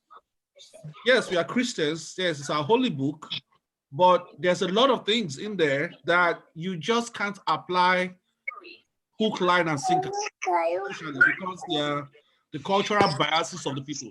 Even Apostle Peter, there are things that Apostle Peter did because he was a Jew that Apostle Paul opposed because Apostle Paul was more exposed to Roman culture. We're talking as if your we have to remember, those things as well. But Binpe, thank you for your answer today. If I'm going to crop that session out, I'm going to send it out and make it viral. And the reason why is because today a lot of young women see it as cheating. This is the feminist thing going on. A lot of women are rebelling. Young ladies, I think, are rebelling against the concept that why must it be the woman all the time who has to take the back seat in their career in order to give the family strong home training? And this is like a big deal. It's going on, especially among generations. Yeah, I'm a feminist. You want to be careful. Okay. Okay. Yeah. Let me say something. Don't let them fight you. Let's not go there. Let's not I'm not going to bring down feminism or anything. I want to be house husband. But this is what I think we all need to do. It's yes, someone has to take a conscious decision to be the primary giver, but it doesn't even have to be. I'm saying from personal perspective, your father, the role of a father is not something a mother can perform. Amen. No matter how much we try, you cannot be a dad. The man must be consciously present. The man must be consciously present in the life of his children. And how do you do this? Yes, you're busy. Yes, you're making money. But we set our priorities right. There's no amount of money you make if we have deficient kids that will fix that. So in our daily lives, as we go out to make money, we should also remember that we have a bigger responsibility at home that money cannot fix. Remember that video of that man beating his son after failing? That's because the man was never there. If he was there, he would know the reason the child would not sit for maths and English.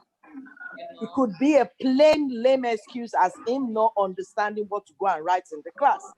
And the dad simply sitting down with him and even telling him as much as do your best, and if you fail, it's okay. Dad could fix that problem. So if you sit down and say, okay, my wife is earning less than me, and so he should be the primary caregiver. I'm sorry, as a dad, you're failing that child because you're a role model. Children, for whatever reason, wants to be like their dad. I grew up as a girl, and all I wanted to be was my father. My mom was always there. My dad was also there. Not as much as my mom, but I wanted to be my dad. I'm growing up with kids that also want to be like their dad in everything. So when they talk, you know, this is the reason they're talking this way, because they want to be like their dad. And I'm glad, you know, I have a husband that's hands-on with the kids as well. So Kunle, Juwon, this isn't feminism.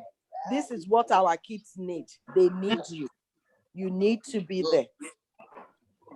I also wanted to say something. I have just something to say.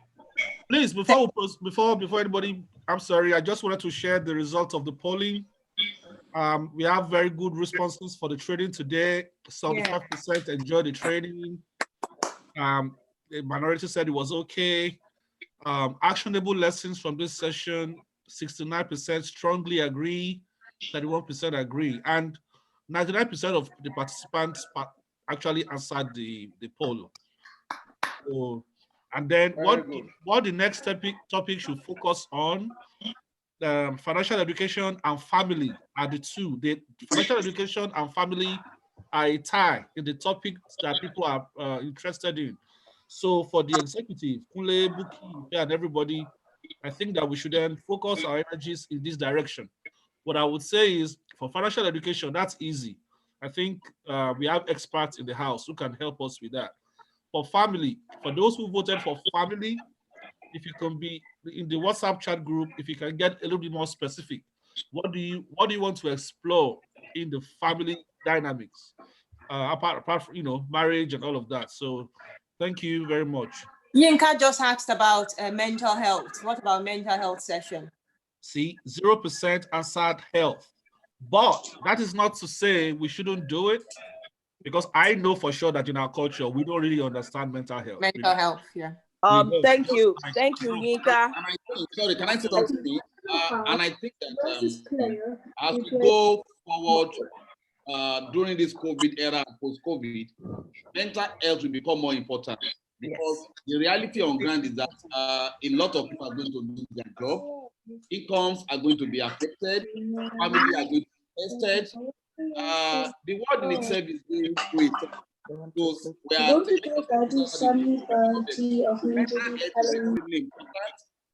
and I think the reason why people may not vote for mental health is because we've had back-to-back training. Probably maybe after the next one or the next two, mental health is extremely, extremely important.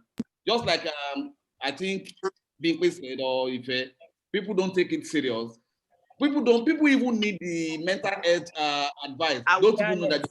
Peter, we don't even understand it, honestly. Now, I mean, it's something that we think is important. People are going to become more paranoid.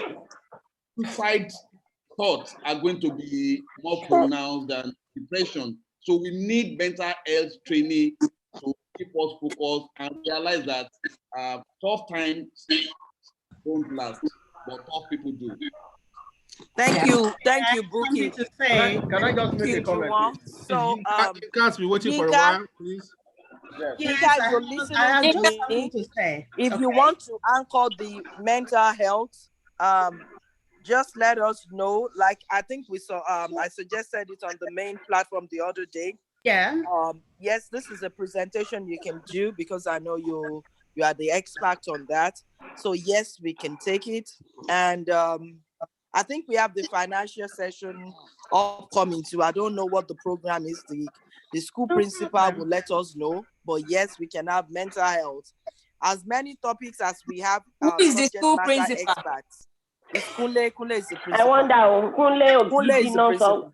I'm not even aware. Sorry, I want to go back to what we were talking about actually. Okay. The mega principal. No, I want to go back to the real subject that Bumi has been really taking us through.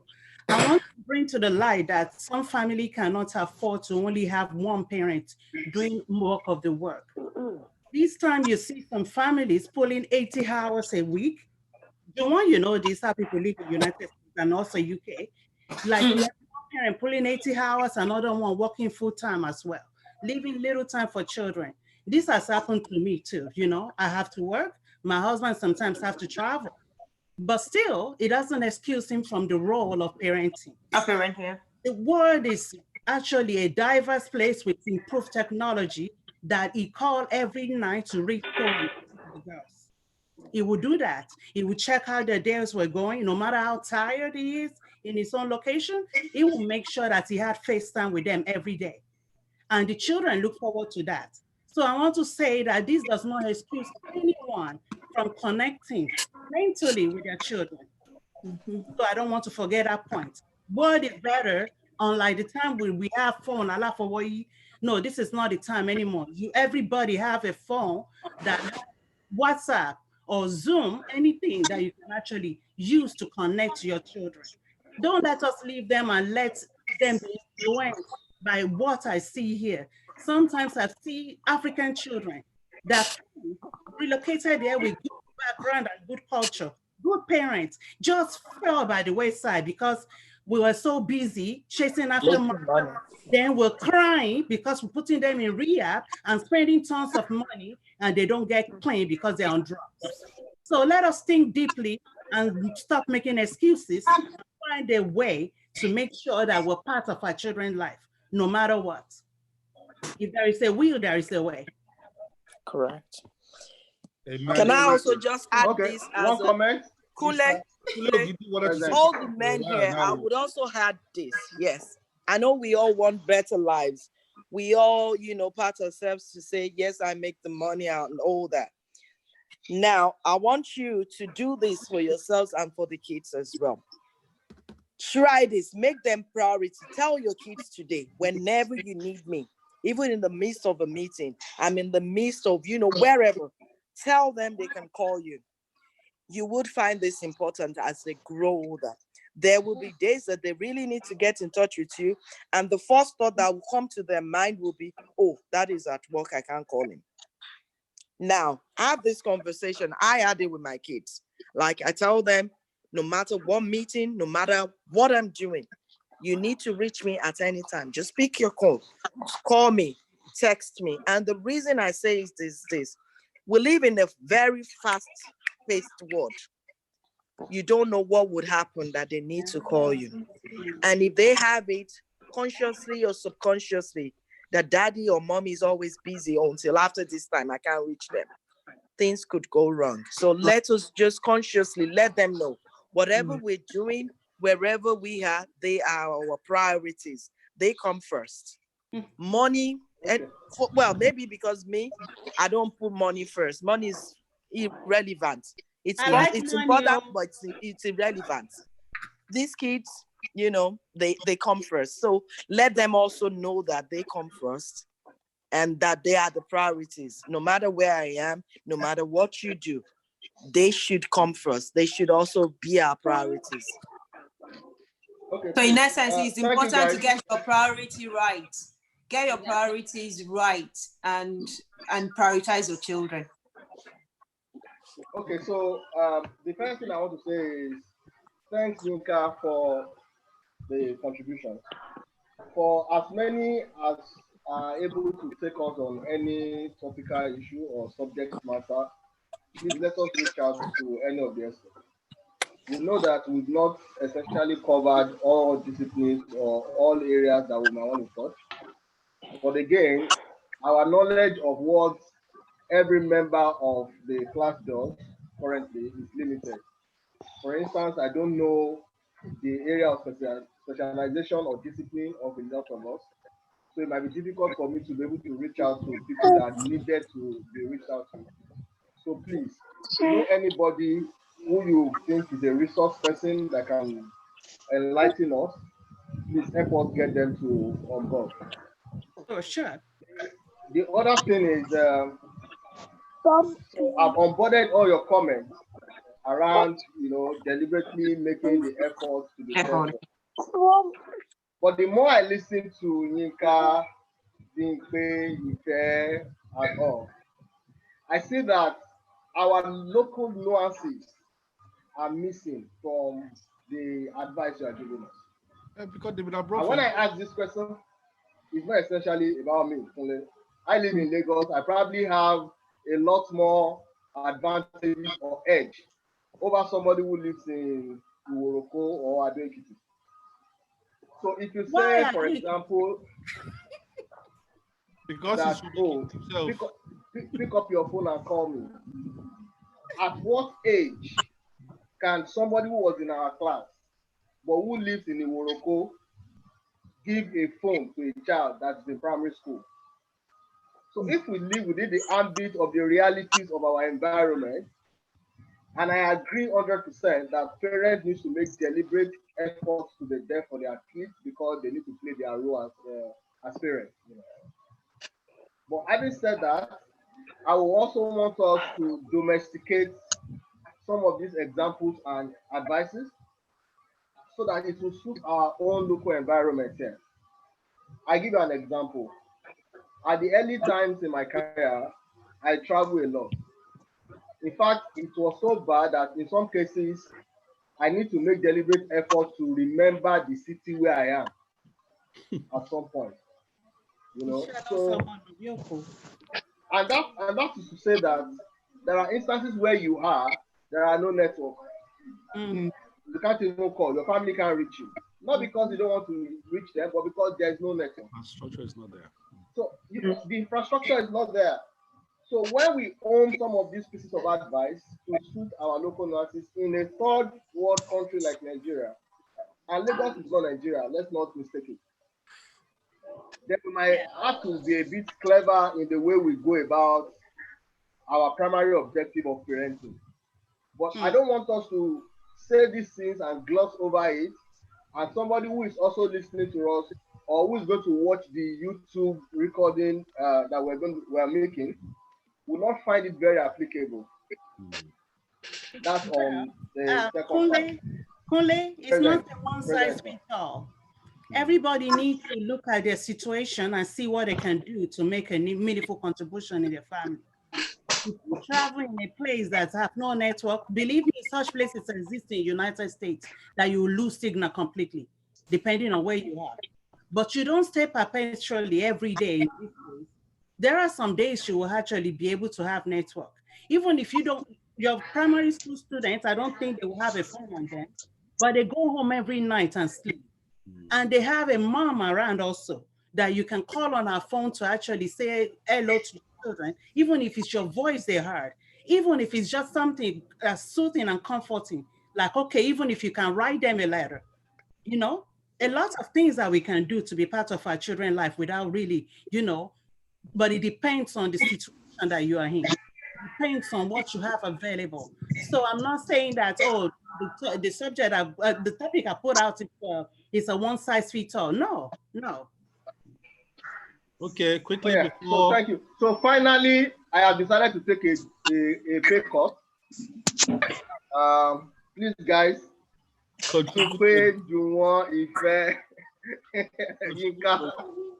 guys need to now make up for the pay. Yes.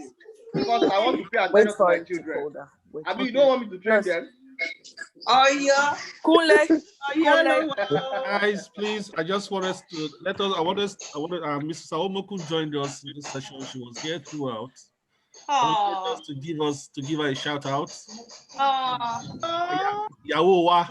Yawowa. Let us hear Rashida's voice, I beg. Where is your voice now? Let's see your face, oh. Let's see your face. Oh. Hello. Thank you for joining us. See you today, man. Today looking like a head. It's not romantic. Let's talk about husband being romantic. God for us. Come on. All right, thank you. Egbedi today, man. Romantic,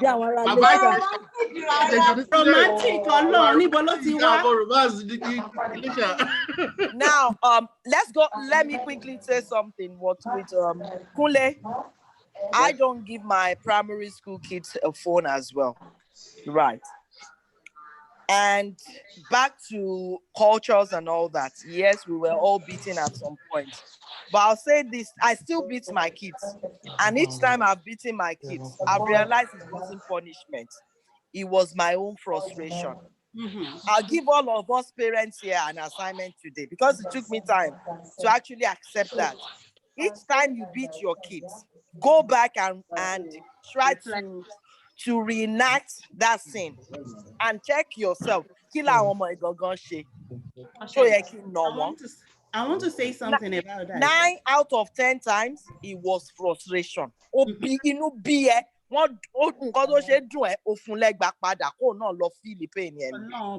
not correcting that child at that time. Sometimes the frustration might even be a transfer of aggression. God bless you. Most of for me personally, each time I've slapped my kids, it was out of frustration. And most times when I think about what has happened, but at that time, I was angry, they hurt me, I needed to retaliate. This is not an effective way of correcting children. So what we can do to avoid that, so all this spare the rod, for the child, most sorry, me will agree. The rod is not always cane. The No, it's rod not could be always, but it withdrawing should be. privileges. The rod could be withdrawing privileges. The word could be, so many other things. Yes. I disagree with you on this. Why I don't believe that you have to beat them all the time. But you also need to realize that kids have their own peculiarities. There are kids that are very, what's it called? No, you have children that test your inner character.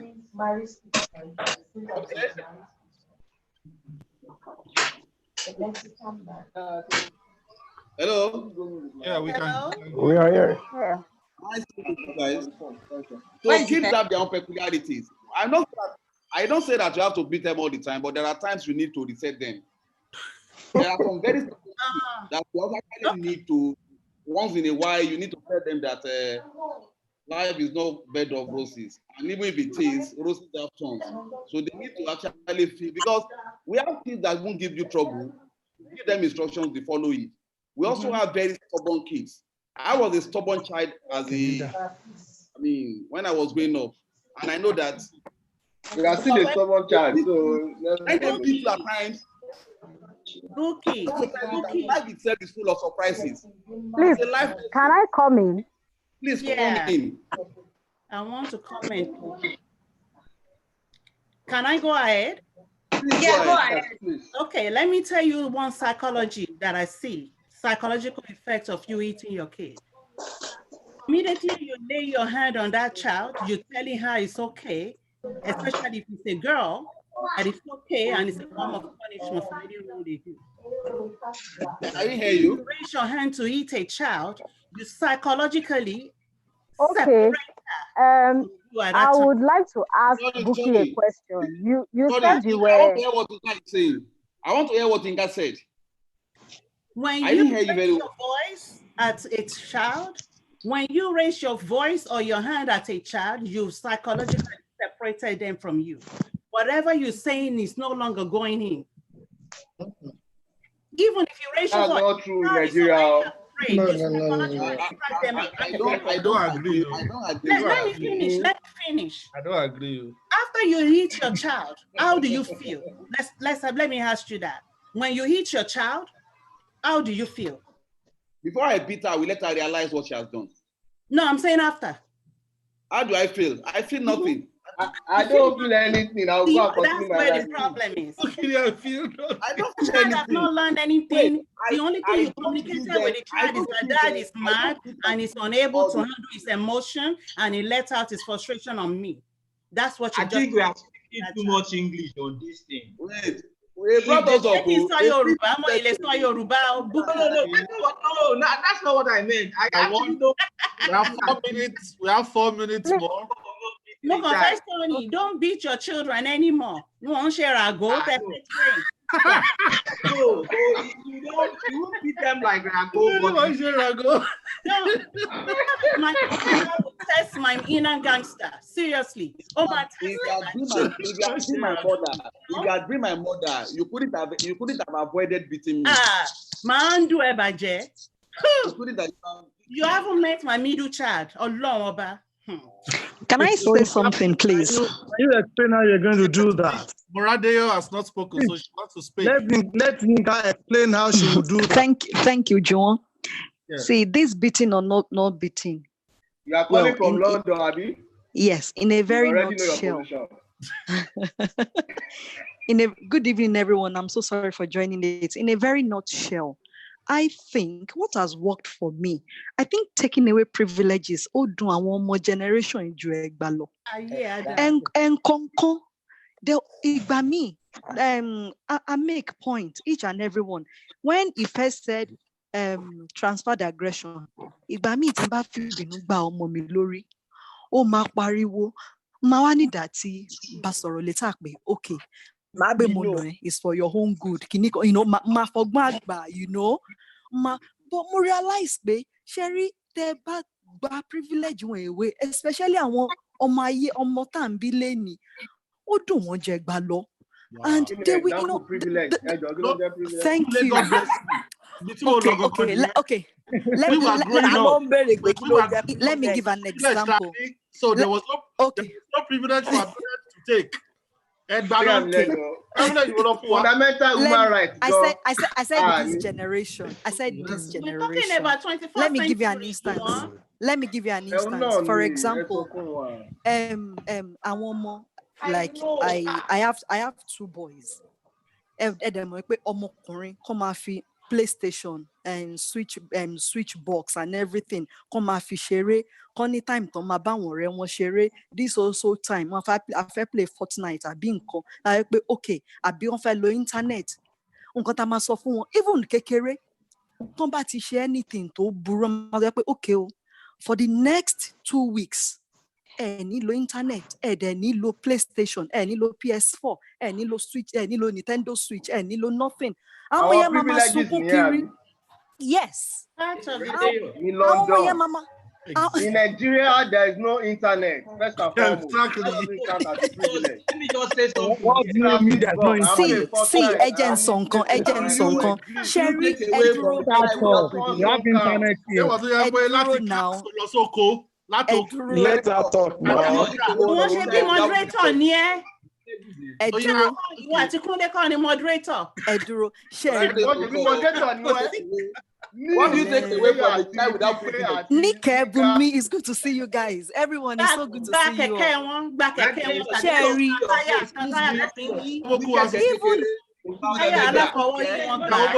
Contributed yet, so let's give okay. the floor. Sherry, even Ninja, Kosigba, and everything. There's still some. I might not be able to pinpoint this is it, but there will be some. I won't go down here treasure. Treasure. You want jacket now? Don't mind them. They have all those things in there. I don't mind them.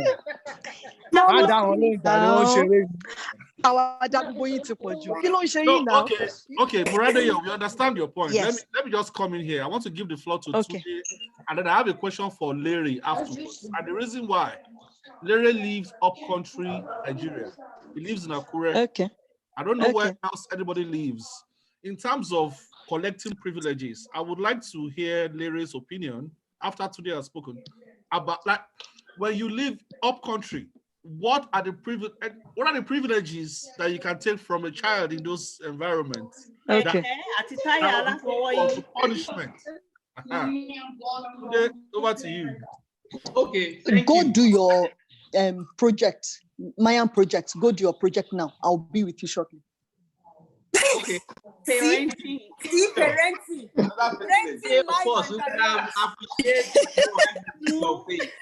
So after Tunde and Charles, I will give you examples of privileges you can withdraw up country. We all grew up in Ilesha, and I'll give you examples of privileges that were taken from me as a child. Not to guide your thoughts, give me an example of privilege that could have been withdrawn from me. Because I will. Buki, like I said, we all grew up in Ilesha. Let me give you the type of privileges that were taken from me as a child. I grew up in this type of environment that you don't just beat and beat. Yes, we were beaten, but not as much. Okay, so growing up in Ile Grant, I liked sports. I was very active in church. I was in the drama group in church. I was a choir member. So I had all these things. Normally on a weekday, I have 1 or 2 things to do after school at church. Each time I misbehaved, those things were taken away from me. So it meant on Sunday, I would not be able to robe in the choir. It meant if there was a youth thing in church that I really liked, and I was always in the forefront, it meant I wouldn't be able to go. There were times, I'll tell you this, because also growing up, I didn't like eating.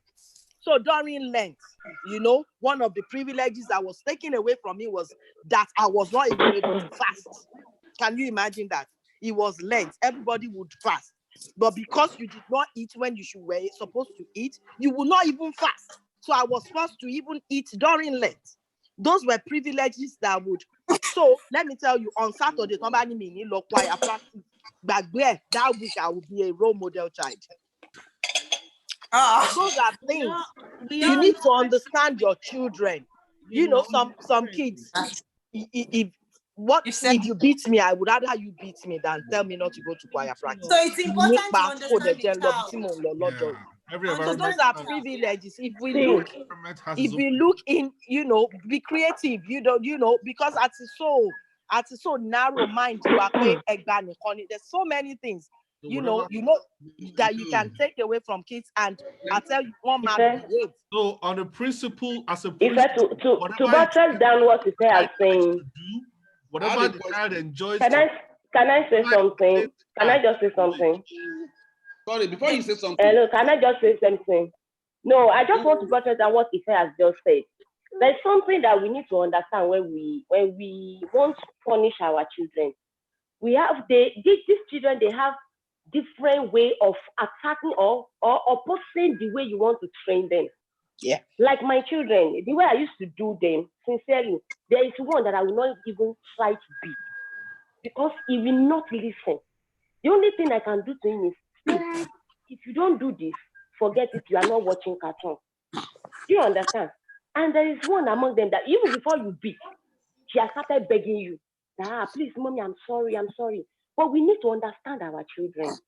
What we pain them more. I have somebody, I have people that is the word. Understand. There's this person that right from our childhood, I have to leave a place now.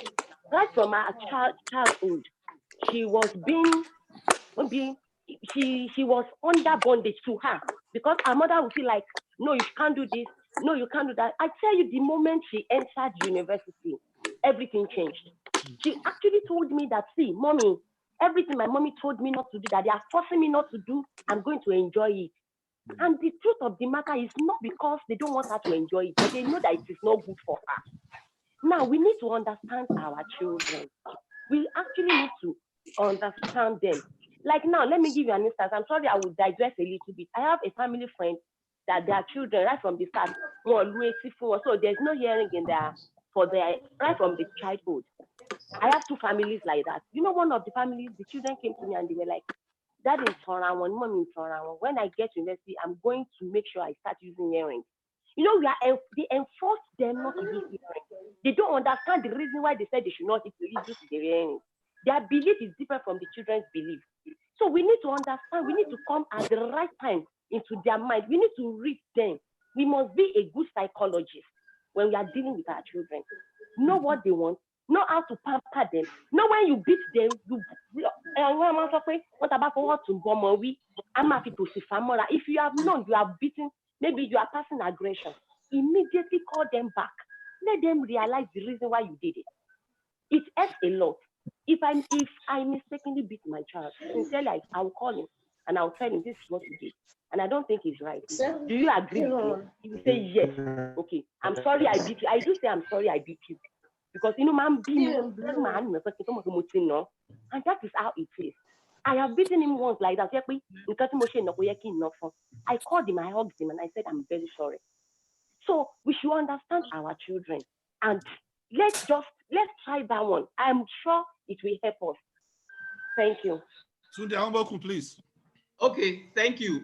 What I want to say is that in terms of taking away privileges, let me just be practical with my kids as an example here. If you take one privilege from them, they will quickly adapt to another thing. Clever children. So if you and you take it away too. If you tell them they are not going to watch cartoon, and probably I want to watch. Don't be surprised that immediately they are going to watch that news with you. And the reason why I'm telling them not to watch cartoon is just probably to go and take their books. So there's no one formula fit all, like everybody else. Yeah, that's true. One fundamental thing is we should understand them. But for me, I will not rule out beating sometimes. When I like that. I want to say something. Motiri cases develop oppositional defiant disorder. The cases exactly. That's how they get their own. And they grow up, starting. Oh, my rebels. Careful when you beating your children. I'm serious. Thank you Okay. for What do you that. want me to understand? Okay. Another beautiful thing is, even when I'm beating them, I make them Okay, go realize on. I'm still their friend. And I get them to understand why I am beating them. Okay.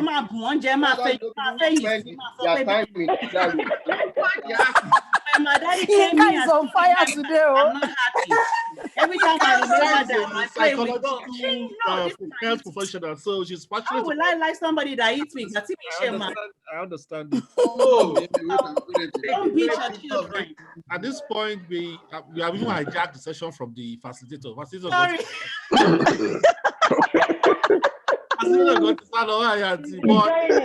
This has been officially. We have completed today's session, so you guys are free to keep talking. Thank you for me. Okay. Thank you. Bye-bye. Bumi, thank you so No, much. session cannot end like that. Oh, how can Adela, let's see your face now. Okay, let's see my face. Okay. I'm saying, like, officially, we have completed, but now. Wow. Okay. Oh, this party has just started. The fella is Oh. party. DJ, play your reggae. Say DJ, play me DJ. We need to finish You now. don't go this one. See my little mo. Yeah. So I mean, please before Juwon, Buki, Ife. It's good to see you guys. I'm telling you. Yinka, Adenike, Yinka, everyone. Radio. I mean, there was something I said earlier before. Radio is in love. So there was something I said earlier. Buki, don't be jealous. And somebody has just left, so continue. Enjoy. Okay, yeah, Juwon is talking. Yeah. Especially for Yinka, Ife, Audio, and I think Bigbe might. I don't know when Bigbe joined. What I was saying was these sessions are great, and we are going to, of course, we are going to have each person who is willing to facilitate at some point.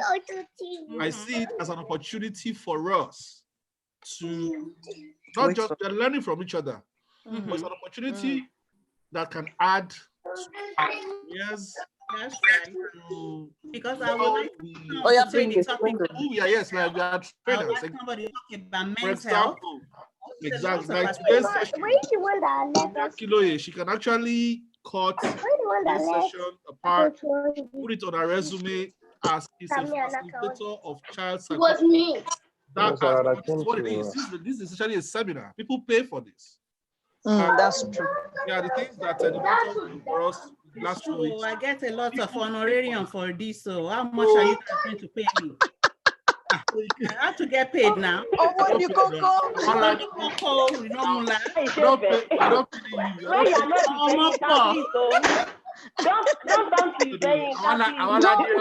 it personally. Destroy my side also now. Also. So know that. Actually, Juwon, $5,000 to add to what you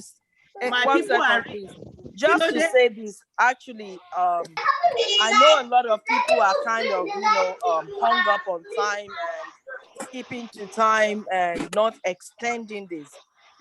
So I'm glad Juwon officially ended the seminar, so to say, so people are free to go or to stay back if they want to socialize.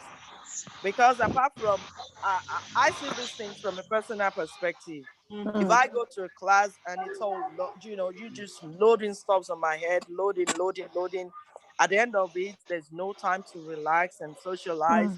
And you've actually not impacted me 100%.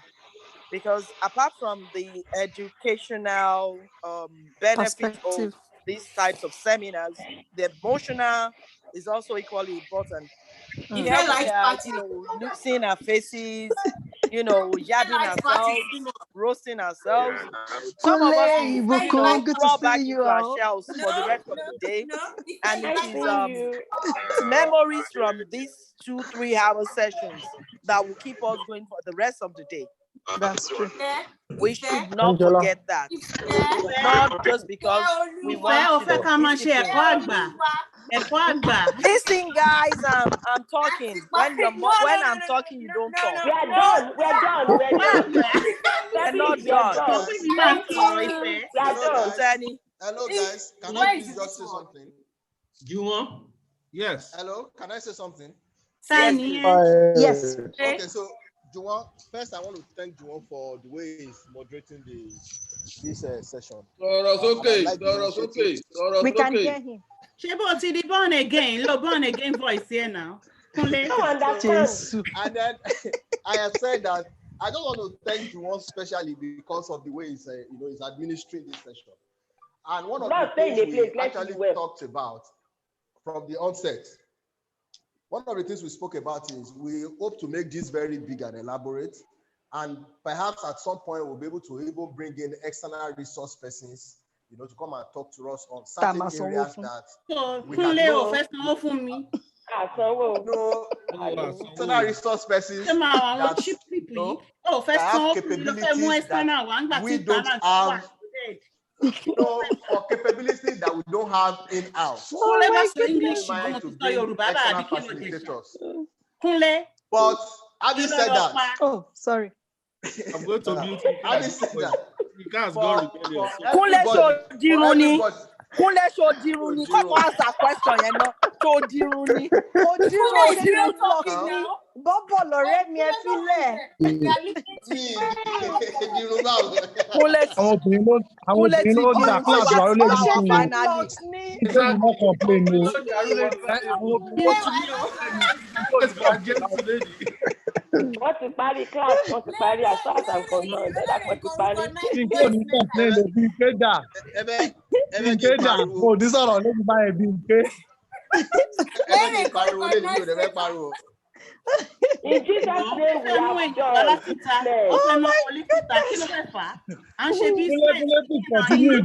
Kúnlẹ̀ ti fi gbogbo wa ṣe Jericho tí wá ti bá wa. Ti bá wa finally. Ó ṣe Jericho.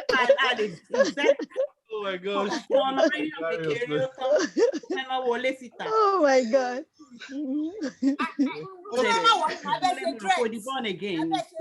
So, kòbókò tí mo rà sílé báyìí mo fẹ́ lọ bọ́ jẹ.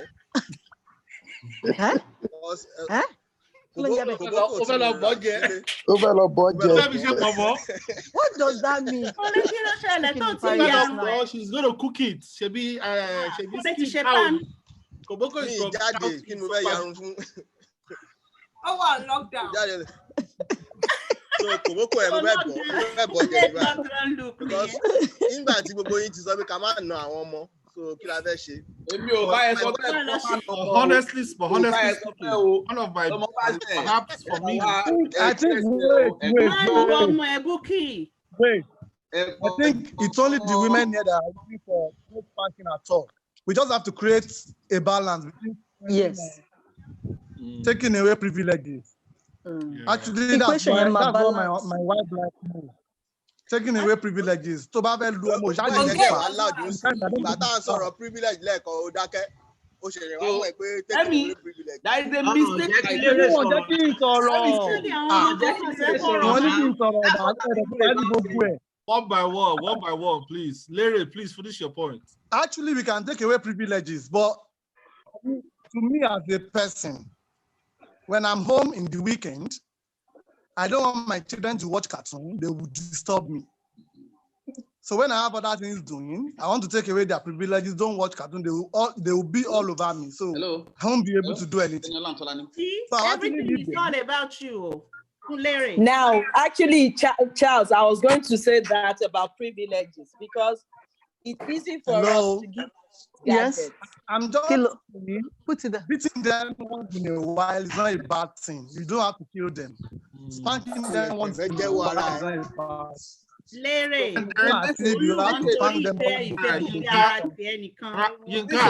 Watch cartoon on weekends. I think that the Western culture, honestly, the Western culture has bedeviled beating to the point that they make it. But I think the Western culture cannot separate between disciplinary spanking and straight abuse. You cannot. There's some of the symptoms or what is side effect of what they call beating. I don't have it. A lot of us don't. There's a difference between you spank a dog and straight abuse. Something is carrying my stomach. I want to talk. Something is carrying my stomach. I think we are making a mistake here, right? And it's also a good one. No, I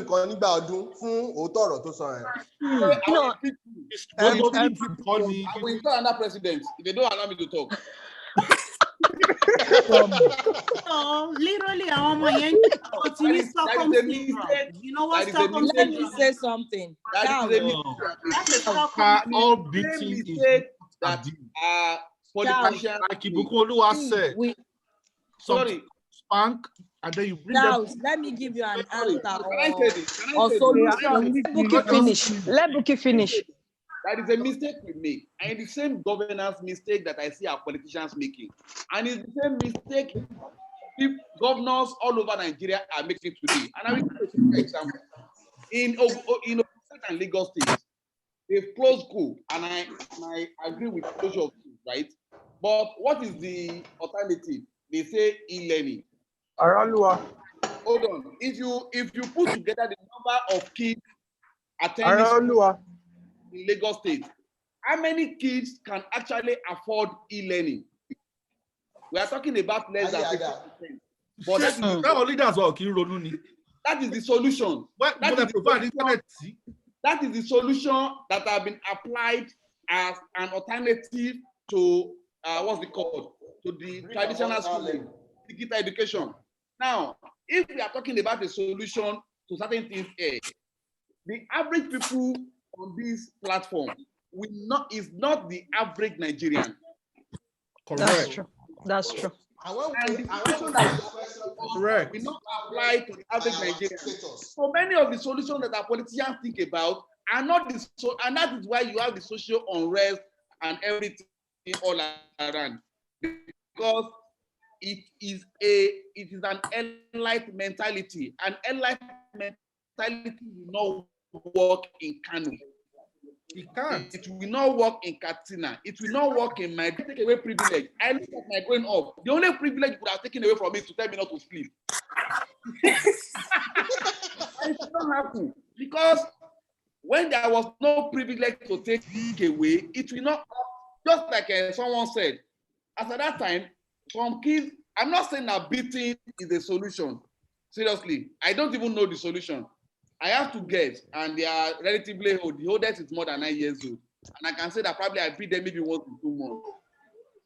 Even the threat of beating itself, by the time I beat them, they don't even feel it again because I had a that is one it. in secondary school already. But the reality is, right? Taking away privilege may work in the abroad. It may not work in Katsina, where an average, because when you say an average, we are talking about how many kids have internet? Not so many. Even in Lagos, Lagos is where the elite live. I can tell you that over 70% of Lagos pupils don't have internet access. Oh. So you can't take away privilege that does not exist. See, like Ife said, even when we were growing up, okay, sorry, I have to. Okay. Just as an observation, I don't know why, but this topic has attracted more participation, more interest than the previous two. I don't know. I think maybe it's just because of the interesting thing. I think one of the reasons why it attracted a lot more participation because the former ones were a bit scary. Telling us not to do. People were sober. People were scared. People were sober. Oh, God. Only the former ones were a bit scary. Now, let me add to Ogeregbe's point. To be very honest, Lagos is not Nigeria. So even for some of us that try to do some strategic work using consumer, I'll give you sandwich. Give me a few minutes. I'm coming. We don't take the sample extractions from Lagos as universal for Nigeria. Correct. Because indeed, Lagos has to a large extent become very cosmopolitan, more cosmopolitan than most parts of Nigeria. In fact, some other people are a distant second, third, and the rest. So Lagos is not Nigeria, bottom line. And then if we hold on to that fact, solution. I see a lot of the conversation around the way we scold, the way we discipline children, coming from the abroad people, from an abroad-centric perspective, where culturally your child can even invite the police for her. Your child can even call the police. Our foreign legion. Yeah, now you have become very, abroad-centric. Sorry, I beg to disagree.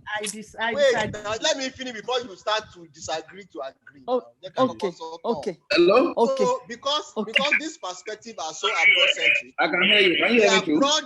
The underlying abroad environment already allows a child to even invite the police if the child feels bullied. But if the child feels bullied by the parent, the child can invite the police. So that child, bottom line, already has a sense of, power. A sense of power, a sense of there's a limit to what the parent can even Kunle, do. I will say something when you finish, please. You want your children to feel powerless. No, I will even say something when Kunle finishes. I'm not saying, yes, I wanted to ask you. See, I want to ask the psychology. Where it comes from. Do we love our children, or do you show your love by lording over them? Yinka, Jackie Kunle sorrow, let him finish, then I will give.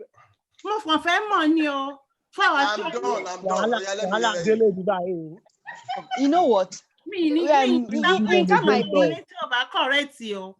Yinka might be an expert in this field. But let me say something.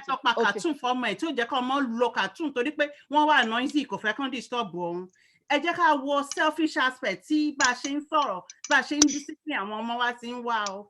don't want noise. Oh, I don't want noise. So one cartoon. So you take their privilege away because of your own personal gain. Then who said that? Who said that? Well, this thing is live on YouTube. Oh, sorry. I'm going to stop the live stream.